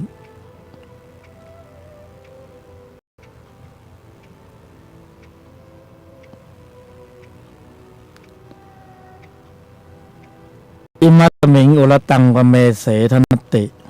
อุตยะเจโตสังโหมาทุตังอิมัสมิงกับดินน้ำลมไฟประมวลกำลังของพละตอนนี้พวกเราประมวลกำลังมาแล้วได้มนต์ประมวลบารมีรวบรวมขอให้พละศรัทธาความเพียรสติสมาธิปัญญารวมเป็นหนึ่งเอาไว้เป็นภูมิต้านทานไว้ต่อกรกับชั้นตัวก็คือไอ้พวกโลภะโทสะโมหะอวิชชาที่มันเล่นบนเวทีใจจนหัวทิ่มหัวตำเนี่ยใช้กำลังพละนี่ไปต้านมันวันนี้อาจจะดูว่ามันมองแล้วไม่มีทางชนะมันเลยแต่ว่าอย่าเพิ่งท้อเพราะว่ามีตนช่วยไอ้ชั้นโลกมันก็มีชั้นวัฏจักรมันมีตัวช่วยแต่ชั้นนี้ก็มีตนช่วยตัวช่วยมันแข็งแกร่งตนช่วยก็แข็งแรงเหมือนกันมันก็ต้องวัดใจกันหน่อย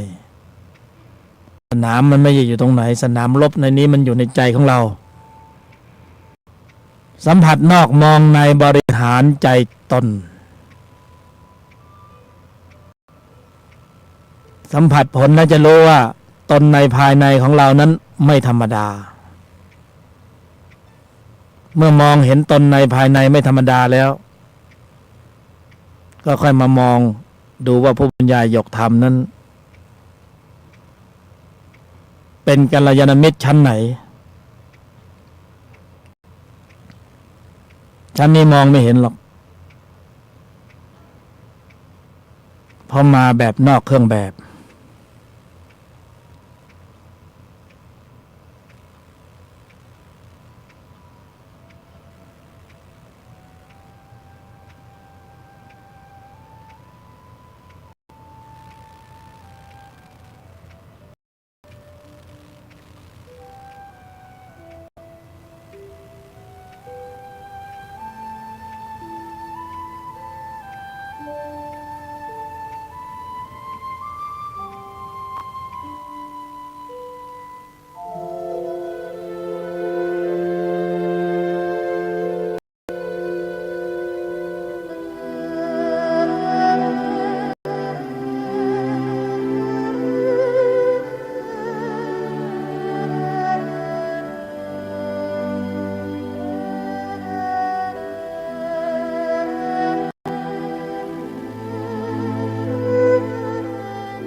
ษาได้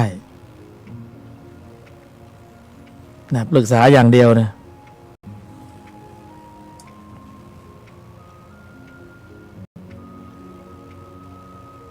เพราะเรากำลังอยู่ในระหว่างการเจรไนจิตเราต้องการอริยจิตอันนี้ยิ่งกว่าเงินกว่าทองเจรไนเพชรง่ายกว่านะเจรไนจิตเนี่ยดูสิจะใส่เหลี่ยมใส่มุมใส่คมยังไงให้มันมีประกายแวววาวแล้วมีค่าสูงสุด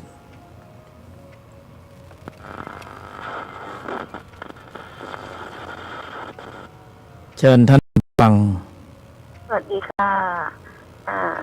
ดิฉันนะคะ เวลาทำบุญอะไรเสร็จเรียบร้อยแล้วก็แผ่เมตตาให้ตัวเองเสร็จแล้วก็แผ่เมตตาให้คนอื่นแล้วก็ชื่อด้วยจะถูกต้องไหมคะคนที่เราชื่อให้เขาจะได้บุญกุศลที่เราทำไหมฮะในชั้นนี้นี่โดยพื้นฐานเนี่ยเป็นอุบายวิธีในการปรุงใจของตนเองให้ได้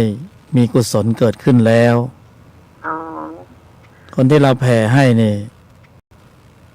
ถ้าเขาทราบทุกคนนะคะถ้าเขาทราบชื่อทุกคนเลยค่ะทั้งคนที่เขาเป็นศัตรูและคนที่เรารักด้วยค่ะก็แผ่เมตตาให้สัตว์ทั้งหลายแล้วก็ชื่อเป็นอย่างเช่นมดแมลงวันเนี่ยแล้วก็แล้วก็แผ่เมตตาให้คนที่จากโลกนี้ไปแล้วอ่ะจะมีผลอย่างไรกับเราบ้างคะจะมีผลได้ในภายในคือได้ปลดสัญญาของวัฏจักรเหมือนใช้หนี้กันไปเปราะหนึ่งเพราะสัญญาของวัฏจักรหนี้สินมูลเดิมมันอยู่ในใจของเราแต่เป็นความรู้สึกปลดปล่อยภายในค่ะครับก็คือตอนเย็นก็ปากธูปบอกเจ้าที่เจ้าทางหน้าบ้านแล้วก็สวดพระพุทธคุณพระธรรมคุณและสังฆคุณแล้วก็แผ่เมตตาให้ตัวเองแล้วก็แผ่เมตตาให้ประชาชนทั้งหลายเนี่ยจะถูกต้องไหมคะจะเป็นอุบายวิธีที่ลำดับไปสู่ความสมบูรณ์แล้วก่อนเข้านอนก็อีฉันก็สวดพระพุทธมนต์พระพุทธคุณและสังฆคุณธรรมคุณอะไรเนี่ยก็ทุกวันอ่ะแล้วก็แผ่เมตตาแล้วก็นอนนะคะเป็นอย่างนี้ทุกวันนะคะจะมีผลดีต่อไปข้างหน้าไหมคะมีผลดีคือเรากำลังลำดับเข้าสู่ความสมบูรณ์เติมความสมบูรณ์เข้าไปสู่ใจของเราแต่ในระหว่างที่เราดำเนินไปขนาดนั้นเราก็สงสัยว่าถูกหรือผิดจิตที่ประกอบด้วยความสงสัยนั่นก็เป็นอีกตัวแต่ระหว่างที่ดำเนินอยู่นั่นก็ปรุงแต่งกุศลไปถึงพร้อมจะเสร็จพอแผ่เมตตาให้ตัวเองเสร็จแล้วก็ดิฉันก็ภาวนาให้กับตัวเองนะประชาตินี้ถ้าตัวข้าพเจ้าจะตายขอให้ประโยชน์สงบหลับไปยังมีความสุขพบพระพุทธธรรมพระสงฆ์ทุกภพทุกชาติจะได้มีเวรมีกรรมตลอดไปดิฉันก็พูดอย่างนี้นะคะจะถูกต้องไหมคะเนี่ยก็สมบูรณ์แบบเรากำลังลำดับไปสู่ความสมบูรณ์ในภายในสติสมาธิปัญญาจะโตขึ้นแล้วก็ต่อจากนั้นก็ภาวนาพระคาถาของพุทโธอ่ะพุทธะพุทธาพุทโธพุทโธพุทเทพุทธังอรหังพุทโธอิติปิโสภควานโมพุทธยะที่ฉันจะว่าเป็นประจำนะคะวันละ3 บทนะครับก็ ก็บางคนก็บอกว่าทำไมต้องต่อด้วยเหมือนคาถานี้บอกว่าเป็นความรู้สึกส่วนตัวครับอยากจะพูดอยากจะท่องอ่ะ มันทำแล้วให้มันสบายใจ ได้ผลแล้วไงถึงสบายใจเป็นสุขค่ะบางครั้งนี่ไปวันนั้นก็ไปเรียนเทียนกลับมาก็รู้สึกอ่ะก็สบายใจมาก ตอนเข้าไปสวดมนต์ในวัดอ่ะ คนเยอะๆนะคะ แล้วก็บางครั้งก็สวดไม่ทันก็มันคงจะไม่เป็นไรนะคะแต่ว่าพระท่านสวดตั้งนานแล้วก็สวดตามแต่บางครั้งสวดไม่ทันอ่ะ ครับคงไม่เป็นไรนะคะ ไม่เป็นไรครับ ดิฉันก็ทำไมเขาไปถึงไหนแล้วเรายังตามสูตรเขาไม่ทันอีกก็กลัวจะกังวลนะฮะความรู้สึกได้ว่าไม่เป็นไรความรู้สึกว่าถูกต้องหรือเปล่าความรู้สึกว่าตามเขาไม่ทันกังวลอันนี้เป็นส่วนหนึ่งของจิตที่ประกอบด้วยโมหะคือความสงสัยตัวนี้ก็มีปรากฏเกิดขึ้นได้มันก็ขึ้นสู่วิถีจิตปรากฏเป็นอารมณ์ใจของเราแต่ระหว่างที่เรามีเจตนาที่เป็นกุศลเราปรุงแต่งด้วยอุบายวิธีอันแยบคายว่าเหมาะแล้วควรแล้วในการปรุงแต่งบุญแล้วเราก็รู้สึกเป็นสุขอันนี้ก็ควรแก่การดำเนินให้ได้มากๆกลับมาถึงบ้านดิฉันก็มาสวดประกันไปที่โบสถ์แล้วก็คาถาชินบัญชรเนี่ยคือคาถาชินบัญชรนี่ก็ท่องได้หมดดูหนังสือนะคะ แต่ประกันที่จบก็ต้องดูอยู่นะคะแต่ก็ท่องทุกวันนะคะแล้วตอนหลังมาก็สวดอี4 ปีโซ108 จบเนี่ยแหละค่ะแต่ไม่ท่องทุกวันนะคะ4-5 วันก็ท่องครั้งหนึ่งเพราะ108 จบนี่ก็นานเหมือนกันนะคะแล้วท่องใช้ลูกประคำเอาค่ะลูกประคำนับเอาค่ะอันจะมีผลต่อเรามากค่ะว่าไม่ได้ท่องทุกวันนะคะก็สะสมไปตามที่เรามีกำลังของความเพียรถึงพร้อมไม่ต้องไปสงสัยไม่ต้องไปลังเลไม่ต้องคิดถูกหรือผิดไม่ต้องคิดว่าจะเป็นอย่างไรหรือเปล่าเพราะอันนี้มันเป็นสภาวะของจิตที่ประกอบด้วยโมหะเล็กๆชนิดหนึ่งก็อยากจะแนะนำว่าที่เดินอยู่เนี่ยเป็นอุบายวิธีที่ชาญฉลาดของผู้ที่กำลังลำดับสู่ความสมบูรณ์พร้อมเพราะนั้นเพียรกระทำให้ได้มากๆบ่อยๆดำเนินไปเลยไม่ต้องสงสัยเลยนะค่ะ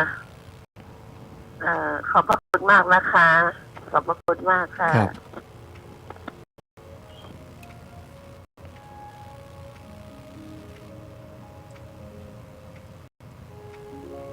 จะอดไม่ได้ที่ต้องสงสัยอยู่ดีจิตตัวนี้ต้องระดับพระอริยบุคคลขั้นพระอรหันต์สงสัยเป็นโมหะเล็กๆอยู่บางทีก็ฟุ้งซ่านแต่ชั้นตาก็ถือว่าก็ดับได้แล้วสวัสดีครับครับเชิญฮัลโหลครับเชิญฮัลโหลครับสวัสดีครับเชิญพูดได้เลยพี่นานสวัสดีครับพี่นานผมถามนิดนึงทำไมเดี๋ยวนี้มันคนเรามันเห็นแก่ตัวจังเลยก็มันเห็นแก่ตัวเพราะมันไม่ได้เห็นแก่ตัวไงมันก็เลยเห็นแก่ตัวเป็นเรื่องปกติธรรมดาของวัฏจักรจิตถ้าไม่มีความเห็นแก่ตัวนี่ผิดปกติเพราะฉะนั้นถ้าเห็นแก่ตัวนี่เป็นเรื่องปกติของวิสัยของโลกของวัฏจักรการเกิดแก่เจ็บตายแต่สุดยอดยิ่งกว่าเห็นแก่นั่นคือเห็นแก่ตนเพราะฉะนั้นใครจะเห็นแก่ตัวช่างหัวเขา พูดแรงไปหน่อย จริงๆเป็นอย่างนั้นจริงๆเพราะเราไปยุ่งเขาไม่ได้หรอกเพราะเขาเห็นแก่ตัวนี่มันมีทั้งอัตตามานะทิฏฐิเป็นองค์ประกอบอยู่ในใจเขาก็ต้องปล่อยเขาเป็นก่อนเราเอาตนให้รอดซะก่อนเพราะนั้นทุกที่ทุกแห่งมาเห็นแก่ตนพอดีตอนนี้มันทำนะผมฟังไม่รู้เรื่องเลยเดี๋ยวครับทางบ้านน่าจะได้ยินชัดหน่อยมันเป็นธรรมดาที่คนมันเห็นแก่ตัวมันก็เป็นอย่างนี้มาตั้งแต่ยุคไหนสมัยไหนแล้วแต่ตอนนี้ตนภายในเห็นแก่ตนเถิดเพราะตนจะทำให้รอดแต่ตัวพาไม่รอดไม่ข้ามพ้นจากแนวของวัฏจักรการเกิดแก่เจ็บเนี่ยเน้นคำว่าเจ็บหน่อยเพราะนั้นมันอยู่ในโลกความเห็นแก่ตัวก็เจ็บเจ็บเจ็บเจ็บเจ็บเจ็บ มีเจ็บดับเบิลเจ็บอย่างเดียว ใครอยากเจ็บก็อยู่ต่อ ใครไม่อยากเจ็บก็มาหาชั้นตน สวัสดีครับ ครับเชิญ ฮัลโหลครับ ครับเชิญครับ นั่นสิครับต่อ ครับ ทำไมเดี๋ยวนี้คนมันเห็นแก่ตัว แล้วผมก็นั่งคิดดูนะ ถ้าผมเป็นเขาผมก็ต้องคิดแบบนี้ว่า ถ้าไม่เห็นแก่ตัว แล้วจะเอาเงินที่ไหนมาใช้ ถ้าไม่เห็นแก่ตัวก็ไปทำงานที่ทำงานสาย เพราะถ้าไม่รีบไม่เร่ง แล้วทำไงดีอ่ะที่ไหน มันเป็นเหตุผลของวัฏจักร ทำให้คนมันลดความเห็นแก่ตัวลงได้ โอ้ เพราะว่าในเมื่อมันเป็นเหตุที่ว่าณวันนี้เนี่ย เงินเป็นเรื่องสำคัญ ทุกคนสามารถเอาเงินไปซื้อความสุขได้ ความสุขทางโลกนะฮะแล้วจะทำยังไงดีเลยเพราะทุกคนก็จะต้องคิดถึงความสุขของตัวเองเป็นหลัก อย่างเช่นมลภาวะตอนเนี้ยฝุ่นละอองเต็มหมด ก็เห็นแต่ว่า ก็ลองเห็นแก่ตนทีแล้วจะรู้เองว่าวิธีการแก้ดับความเห็นแก่ตัวจะทำอย่างไร นั่นต้องเห็นแก่ตนซะก่อนนี่อื่นกว่าเขาจะเห็นแก่ตนเขาไม่เห็นเราต้องทำตัวของเราให้เห็นแก่ตนซะก่อน เป็นอย่างนี้ได้ไหมพี่หนามเป็นว่าเพราะเขาไม่รู้ว่าสิ่งที่เขาทำนะมันย้อนกลับมาหาเขาเอง ก็เขายังไม่เห็นแก่ตนไงมันจึงไม่รู้ว่าอะไรย้อนกลับมาได้ไง ใช่ไหมฮะ แต่เขาเห็นแก่ตนว่าการกระทำมีผลตอบแทนอกุศลจิตมีวิบากอกุศลเพราะมันยังไม่เห็นแก่ตนไง ครับ เชิญนะ คือเราจะไปบอกไปสอนยังไงเขาถ้าระหว่างนี้บัญญัติเขายังอยู่ในความรู้สึกที่เป็นตัวอยู่เขาไม่รับเหตุผลของตนหรอกเพราะว่ากำแพงความคิดมันจะขวางอยู่ไอตัวทิฐิเนี่ยมันตัวเบล่มเลย เราจะกล้าไปสอนไหมคนที่มีทิฐิเคยโดนสอน นี่พี่หนามครับ วันเวลาอายุจะพ่อบ่มตัวนี้ไปแล้วมันก็จืดจางไปเอง แล้วก็แก่กล้าไปเองก็แล้วแต่ ถ้าเป็นความคิดแบบนี้ได้ไหมครับพี่หนามว่า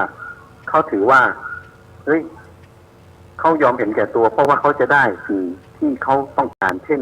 เขามีเงินเขาไม่อายใครเข้าไปไหนเขาก็สามารถจับจ่ายใช้สอยได้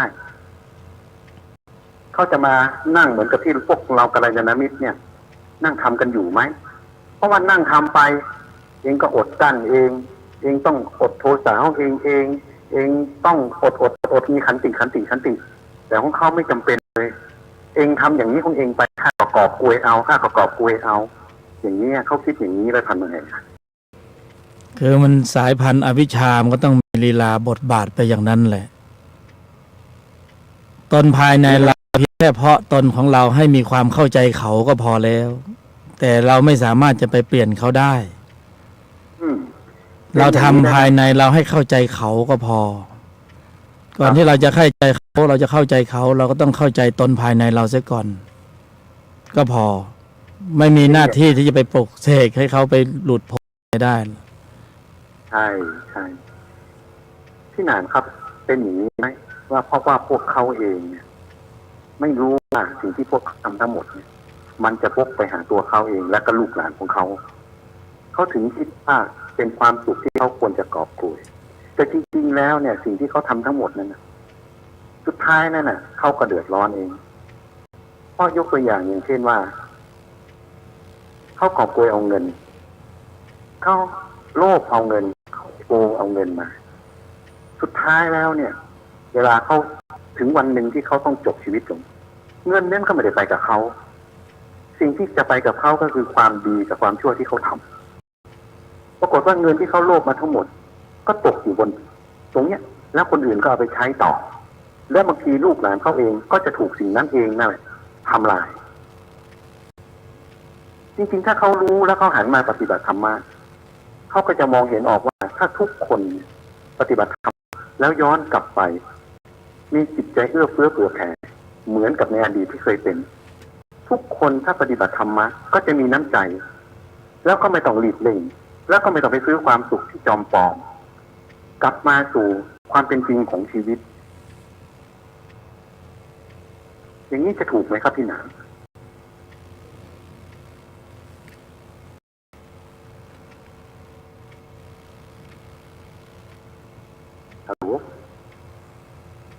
ฮัลโหลครับ ครับได้ยินครับฟังอยู่ ครับผมคือจริงๆแล้วเนี่ย ผมคิดว่าเนี่ย เพราะว่าทุกคนไม่เข้าใจจุดนี้ ก็มุ่งเอาแต่ทางโลก ก็เลยคิดว่าทางโลกเนี่ยเป็นทางที่เป็นสาระของเขาจริงๆแล้วเนี่ย คนเราเนี่ย มนุษย์เนี่ยควรจะเข้าสู่ทางธรรมแล้วถ้าทุกคนเนี่ยเข้ามาสู่ทางธรรมหมด ปฏิบัติทางธรรมโดยยึดตรงนั้นว่าตามที่พระพุทธองค์ได้กล่าวไว้ว่า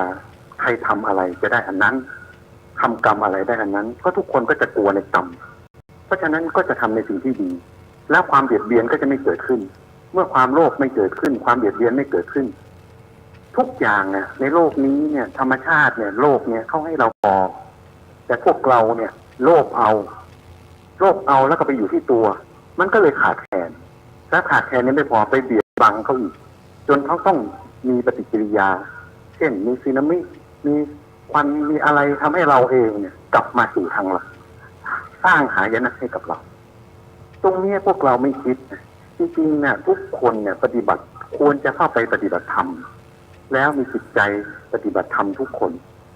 เพราะว่าทุกอย่างมันลดลงความเย็นมันเกิดขึ้นทันทีความสงบมันเกิดขึ้นทันทีตรงนี้ผมจึงคิดว่าผมอยากจะบอกให้พวกกัลยาณมิตรทั้งหลายว่าอย่าลังเลใจเลยในการปฏิบัติธรรมปฏิบัติอย่างจริงจังแล้วชักชวนทุกคนมาปฏิบัติแล้วภัยพิบัติต่างๆจะไม่เกิดขึ้นกับเราเหมือนกับที่นานเคยบอกไม่ต้องไปหายันกันผีที่ไหนไม่ต้องไปหาน้ำมนต์มาลดให้เราเจริญเพราะว่าพวกเราทำในสิ่งที่มันจะเจริญอยู่แล้วแต่ทุกวันนี้เราไปโลภเราไปเห็นแก่ตัวเราไปเบียดบังเพราะฉะนั้นสิ่งทั้งหมดเนี้ยเมื่อมันถูกเอาไปในสิ่งที่มันเกินความบาลานซ์ในสิ่งมันเกินความสมดุลนะฮะมันเกิดภาวะที่เอ็นเอียงตาช่างไม่สมดุลกันละตรงนั้นเนี่ยมันเกิดมหันตภัยกับเราและทุกคนก็เครียดทุกคนก็เครียดทุกคนเครียดกับเวลาแข่งกับเวลาทุกคนเครียดกับสิ่งที่จะต้องหามาเพื่อที่จะมาปนเปื้อนในสิ่งที่ตัวเองมันจะเป็นความสุขแต่จริงๆมันไม่ใช่ถ้าทุกคนสงบทุกคนอยู่อย่างพอเพียงทุกคนมีธรรมะอยู่ในใจมันเอื้อเฟื้อเผื่อแผ่กันไปหมดมันสงบเย็นไปหมดไม่รู้จะดิ้นรนเอาไปเพื่ออะไรทุกคนก็ต้องตายแล้วก็กระทิ้งกันอยู่บนโลกนี้แหละมันก็ไม่ได้เอาไปด้วยตรงนี้ผมถึงอยากจะเสนอความคิดเห็นตรงนี้ว่าอย่างที่พี่หนาเนี่ยพยายามทำมาตลอดผมเห็นด้วยแล้วผมก็ยินดีด้วยส่วนบางครั้งเนี่ยที่ฟังเนี่ยอาจจะมีความคิดที่แตกต่างจนมีบางครั้งผมได้ยินมิตรพูดเสมอว่าจะทำยังไงที่จะบอกกับญาติพี่น้องเข้าร่วมคนใดคนหนึ่งที่ลดความโลภลงมั่งเนี่ยเพราะเขาไม่รู้ว่าจิตจริงๆของเขาถูกบันทึกอย่างที่พี่หนาเคยบอกความดีความชั่วมันถูกในการวันหนึ่งมันจะถูกตัดสินวันตัดสินความพิพากษาของเขามันมีแล้ววันนั้นนะเขาจะได้รับสิ่งที่เขาทำทั้งหมดถ้าเขาตระหนักถึงความตรงนั้นเนี่ยเขาจะเร่งเลยฮะเขาจะหยุดเพราะว่าเขาโลภไปเท่าไหร่เนี่ยเขาก็เอาไปด้วยไม่ได้แล้วอาจจะกลายเป็นของคนอื่นไปในสิ่งที่เขาโลภแต่สิ่งที่เขาติดตัวเข้าไปนั้นไง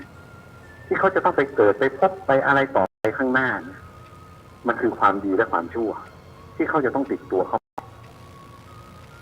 ณปัจจุบันนี้ถ้าเราลดตรงนี้ลงเนี่ยโลกนี้ดีแล้วครับสงบเย็นแล้วครับเราหันกลับมาเถอะครับกลับมาปฏิบัติธรรมะกลับมาสู่ความเป็นจริงเพราะธรรมะนั่นคือธรรมชาติซึ่งสู่เป็นความจริงกับชีวิตคู่กับสัตว์โลกทั้งหมดเราจะได้ไม่ต้องไปเบียดเบียนแม้แต่สัตว์ที่เขาไม่รู้อีโน่เนี่ยเขาก็ต้องมาคอยรับกรรมกับเราไปด้วยถ้าโลกเกิดอะไรขึ้นใช้สูตรนะใช้สูตรสำเร็จปลดปัญหาได้ทุกระดับชั้นครับผมครับเพราะว่าสิ่งที่ท่านผู้ฟังนำเสนอมาเนี่ยมันเป็นร่องรอยของวัฏจักรจิตเดิมคำว่าท่านั้นถ้าเป็นอย่างนั้นได้มนุษย์มันไม่ทุกข์จริงๆแต่ว่าทุกคนมันสะสมร่องรอยมาชั่วโมงธรรมชั่วโมงกรรมที่แตกต่างกันมันจึงเกิดในที่ต่าง วาระสัญญาของคนที่จะตื่นรู้นั้นก็ต้องยืดยาวต่างกันออกไป วันนี้ตนทั้งหลายถึงพร้อมด้วยชั่วโมงธรรมนี้นั่นหมายถึงว่าความดีที่สมบูรณ์พร้อมมาประจวบเหมาะณขณะนี้วินาทีลมหายใจนี้ บุคคลอื่นซึ่งไม่อาจจะได้ยินได้ฟังในชั่วโมงธรรมนี้นั่นหมายถึงว่าเหตุปัจจัยของเขายังไม่ถึงพร้อมเขายังต้องไปดิวต้องไปเจอในเรื่องราวอื่นๆของวัฏจักรซึ่งไม่ใช่เรื่องนี้ถ้าเราปรารถนาให้เข้ามาเป็นอย่างนี้ก็จริงอยู่เป็นความปรารถนาแต่วาระสัญญานั้นสามารถหน่วงเหนี่ยวเลี้ยวรถไปในทิศทางต่างๆไม่อยู่ในบังคับบัญชาของเราวันนี้เราสามารถที่จะสร้างตนภายในให้แข็งแกร่งพอตนภายในมีกำลังเราค่อยๆขยับเข้าไปในบุคคลที่ใกล้ชิดเรา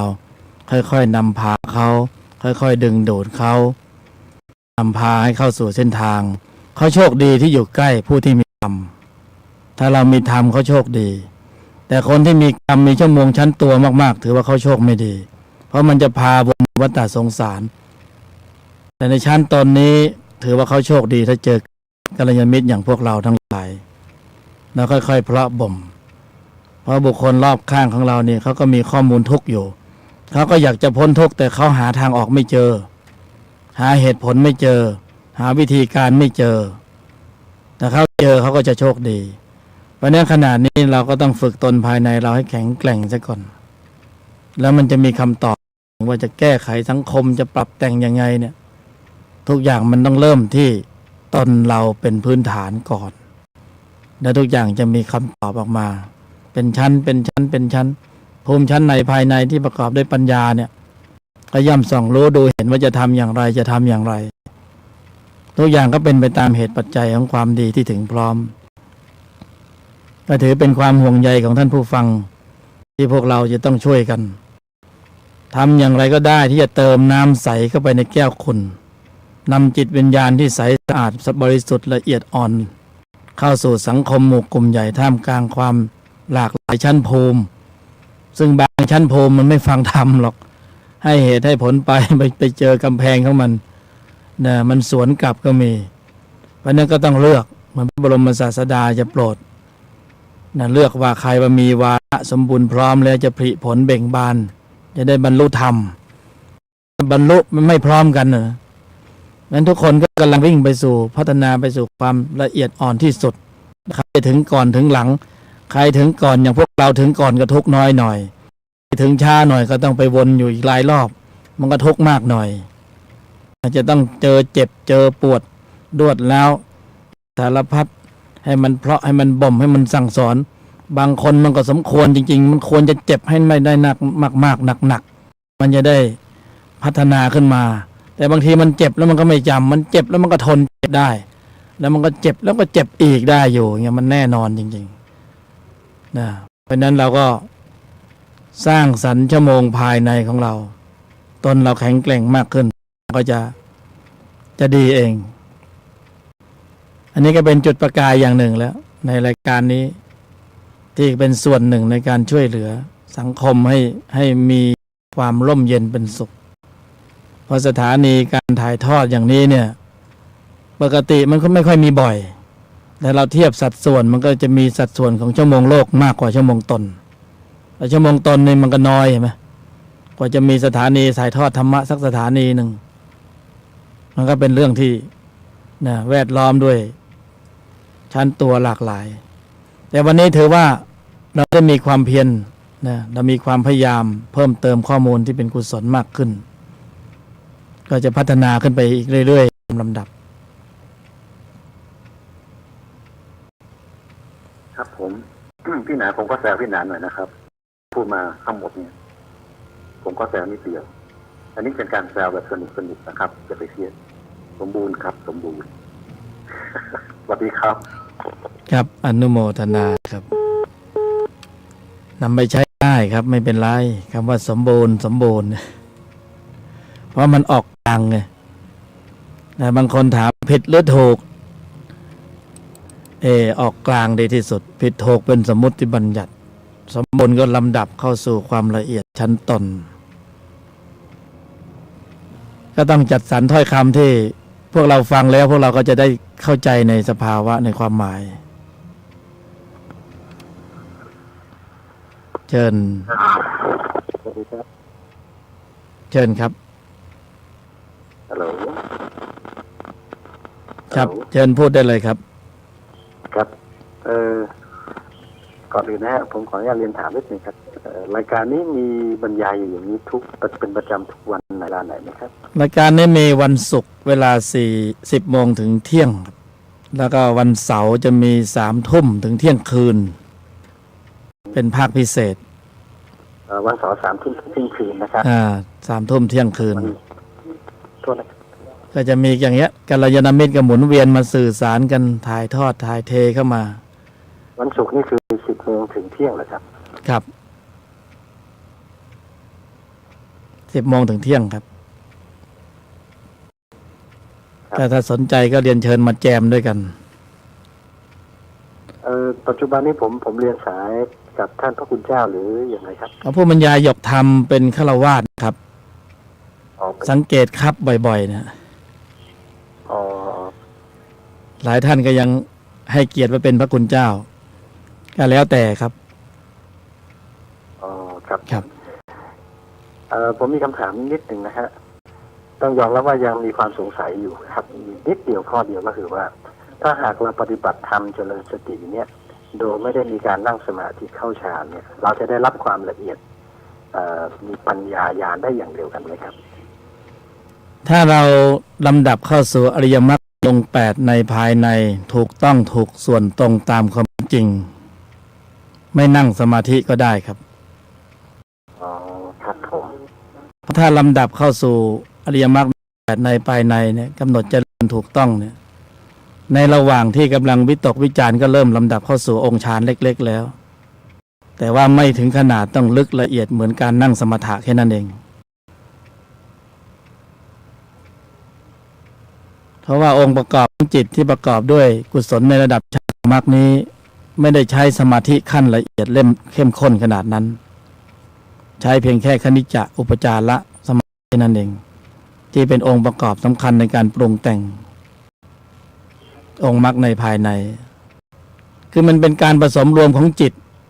ที่ประกอบด้วยกุศล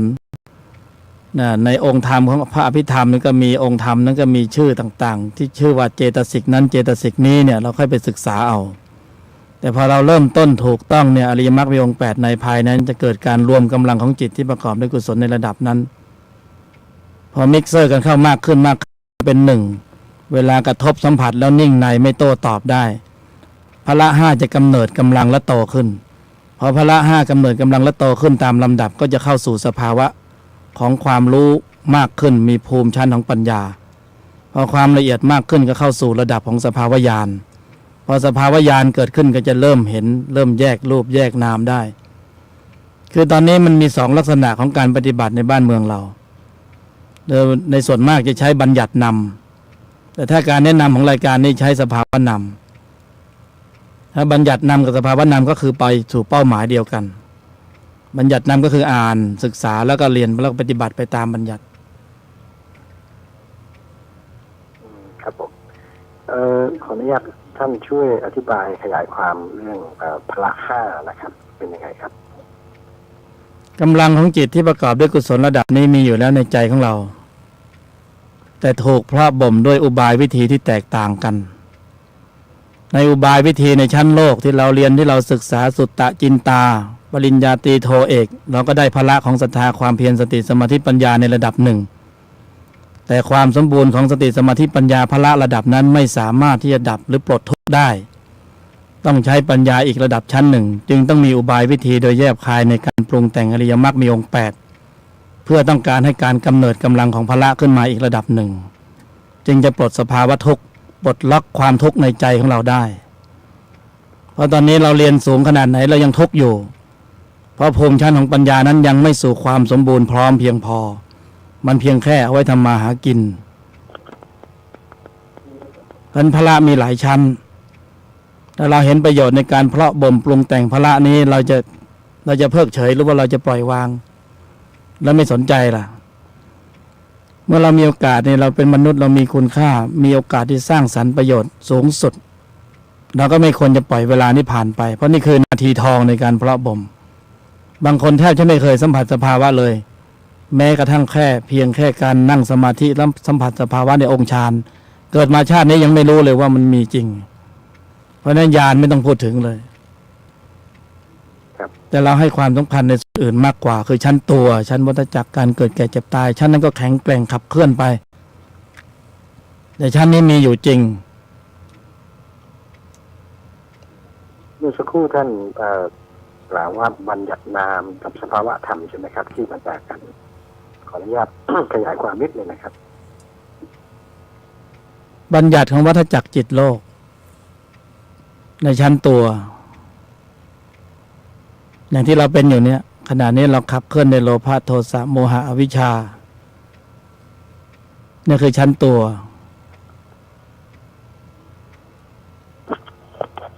ฮัลโหลครับฮัลโหลครับเชิญครับเชิญค่อยๆศึกษาไปค่อยๆลำดับไปครับเพราะจะให้รู้เข้าใจโดยชั่วโมงนี้ชั่วโมงเดียวเป็นสิ่งที่เป็นไปไม่ได้ครับครับแล้วการฟังนี้ต้องฟังอย่างน้อย100 ครั้งครับครั้งเดียวไม่มีทางเข้าใจหรอกครับครับท่านอาจารย์ก็คือมีบรรยายทุกวันศุกร์ในเวลา 10 โมงถึงเที่ยงครับเฉพาะวันเสาร์ 3 ทุ่มถึง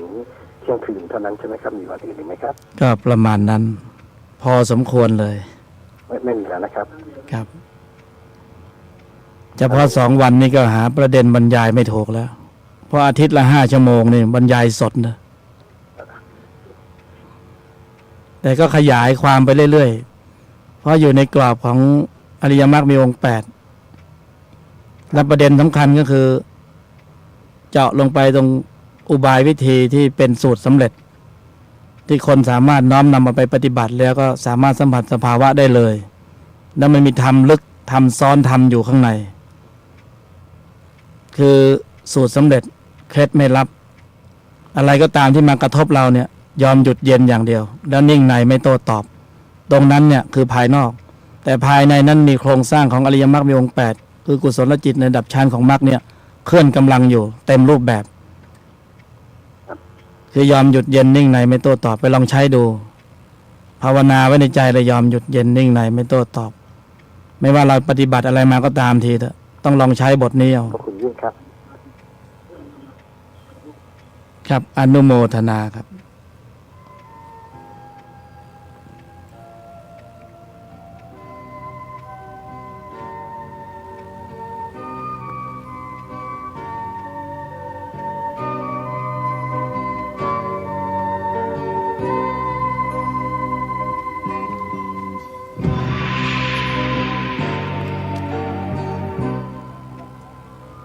เชิญครับ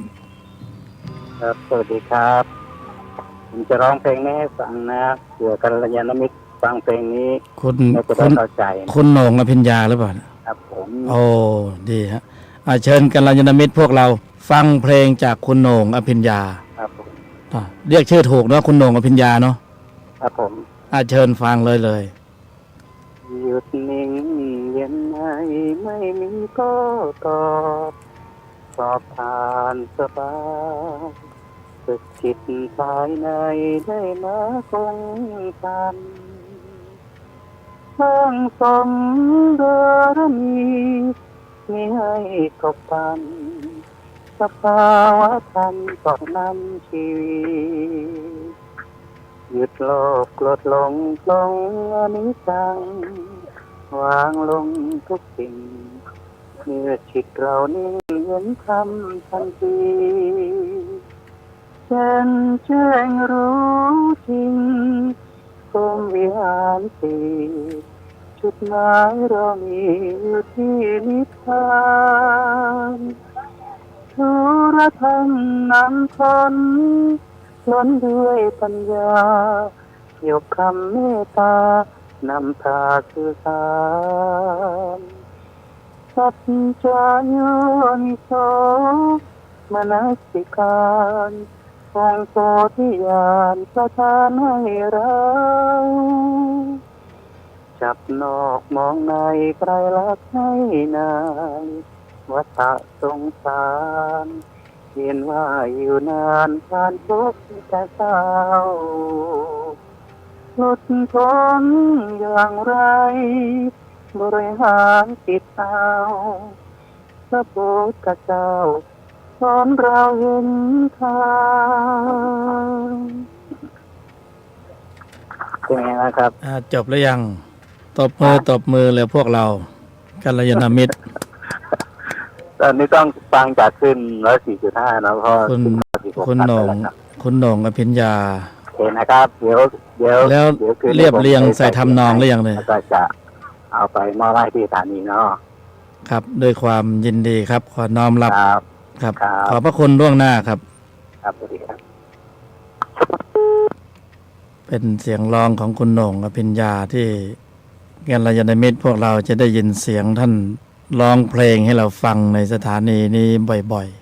ๆทั้ง104ทั้ง FM 96เดี๋ยวนี้กระจายไปหลายภูมิแล้วได้ข่าวว่ามีหลายท่านหลายภูมิธรรมะมาเชิญให้ไปแต่งเพลงให้ ก็จะได้มีการเรียบเรียงแล้วก็ใส่ทำนองแล้วก็มาเปิดให้พวกเราฟังในรายการธุลธรรมนำพ้นกันหรือใครจะมีบทกลอนหรืออะไรก็สามารถนำเสนอได้นะครับไม่จำเพาะเรื่องเพลงคือผู้บรรยายก็บางส่วนก็ต้องเก็บเกี่ยวมาจากพวกเราน้อมนำเอามาแล้วก็มาเรียบเรียงนำเสนอออกอากาศเป็นบทกลอนสอนธรรมเป็นคติคำคมที่เราได้จากเนื้อแท้ในภายในและผุดเกิดขึ้นในใจเห็นแล้วว่าเหมาะควรแก่การนำเสนออย่างนี้ก็สื่อสารกันมาได้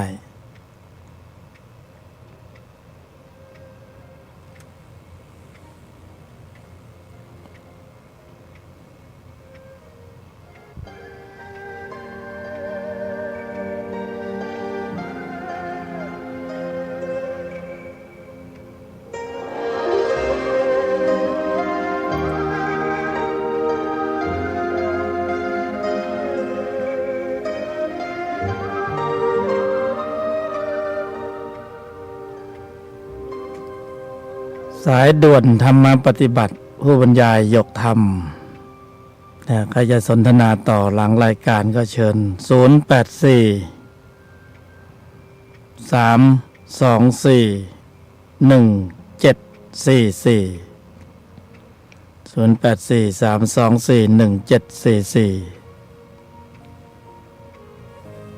รได้ทุกเวลา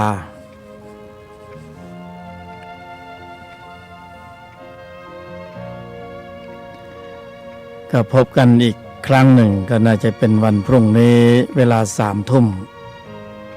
กัลยาณมิตรมีอะไรจะสื่อสารก็เชิญ3 ทุ่มถึงเที่ยงคืน104.5 FM ในวันเสาร์นะวันนี้ก็เมตตาสัญญาธรรมาพุทธธรรมาธรรมะเมตตากรุณาสาธุโทก็อย่าลืมน้อมนำเอาสูตรสำเร็จเคล็ดไม่ลับเอาไปใช้กันกรองไว้ในใจเป็นโยนิโสมนสิการอยู่ตลอดเวลาปะปนคลุกคลีเข้าไปในหมู่กลุ่มก็ตั้งโปรแกรมไว้ก่อนยอมหยุดเย็นนิ่งในไม่โต้ตอบแล้วตนจะปลอดภัยอย่าสุ่ม4สุ่ม5ไปสวนไปเรื่อยล่ะแล้วโดนสวนกลับบ้างเพราะนั้นยอมหยุดเย็นนิ่งในไม่โต้ตอบเนี่ยเซฟตัวเองเซฟตนไม่ให้ตัวมันเคลื่อนกำลังจนเกินไปหยุดในที่นี้คือหยุดภายในหยุดชั้นตัวชั้นตนก็มีชัยชนะเหนือตัวก็เลือกตนเป็นที่พึ่งแห่งตนหยุดตนคือชนะตัวเองนั่นเองมันยิ่งใหญ่ที่สุดแล้วชนะตัวเอง ยอมหยุดเย็นนิ่งในไม่โต้ตอบสูตรสำเร็จเคล็ดไม่ลับโยนิโสมนสิการอยู่ในใจให้ได้ตลอดเวลาใครมีมนต์ภาวนาก็ภาวนามนต์ไปด้วยท่านทำได้ชั่วโมงธรรมนั้นเป็นผลบารมีแก่ตนเอง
หยุดนิ่งเย็นในไม่มีโต้ตอบสอบผ่านสบายฝึกจิตภายในได้มรรคผลธรรมสร้างสมบารมีมิให้ตกต่ำสภาวะธรรมส่องนำชีวิตหยุดโลภโกรธหลงปลงอนิจจังวางลงทุกสิ่งเมื่อจิตเรานิ่งเห็นธรรมทันทีแจ่มแจ้งรู้จริงพร้อมวิหารสี่จุดหมายเรามีอยู่ที่นิพพานทุรธรรมนำพ้นล้นด้วยปัญญายกธรรมเมตตานำพาสื่อสารสัจจะโยนิโสมนสิการองค์โพธิญาณประทานให้เราจับนอกมองในไตรลักษณ์ให้นายวัฏฏะสงสารเวียนว่าอยู่นานพบผ่านแต่เศร้าหลุดพ้นอย่างไรบริหารจิตเอาพระพุทธเจ้าสอนเราเห็นทาง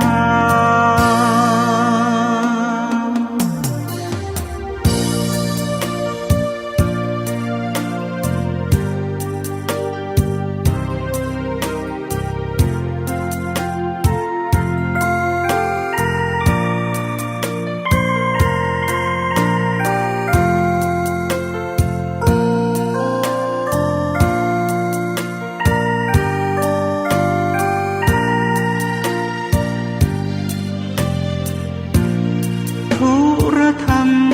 นำพ้นล้นด้วยปัญญายกธรรมเมตตานำพาสื่อสารสัจจะโยนิโสมนสิการองค์โพธิญาณประทานให้เราจับนอกมองในไ ไตรลักษณ์ให้นายวัฏฏะสงสารเวียนว่าอยู่นานพบผ่านแต่เศร้าหลุดพ้นอย่างไรบริหารจิตเอาพระพุทธเจ้าสอนเราเห็นทาง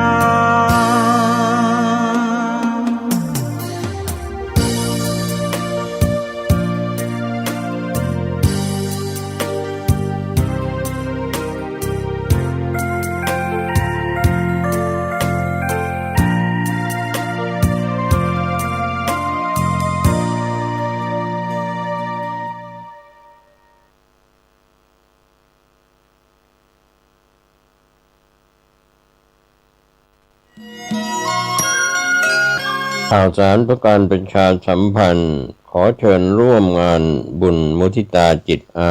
ยุวัฒนมงคลพระครูวินัยธรนันทวัฒน์อิสระยาโนผู้ช่วยเจ้าวาดวัดดอนตันอำเภอแม่ริมจังหวัดเชียงใหม่ฉลองสมโภชครบรอบวัดดอนตัน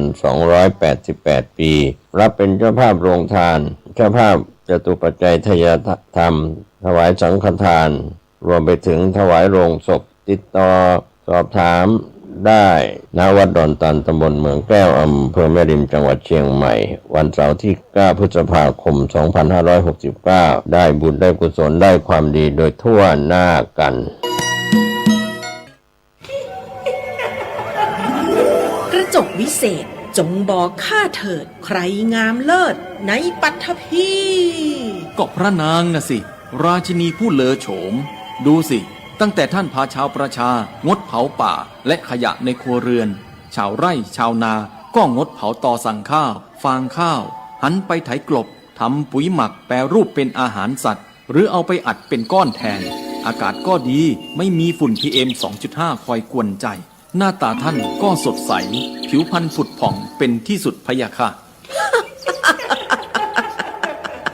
ต้องแบบนี้สิเจ้าพูดถูกใจข้ายิ่งนักเพราะทุกการเผานั่นคือการสะสมฝุ่นแต่ถ้าทุกคน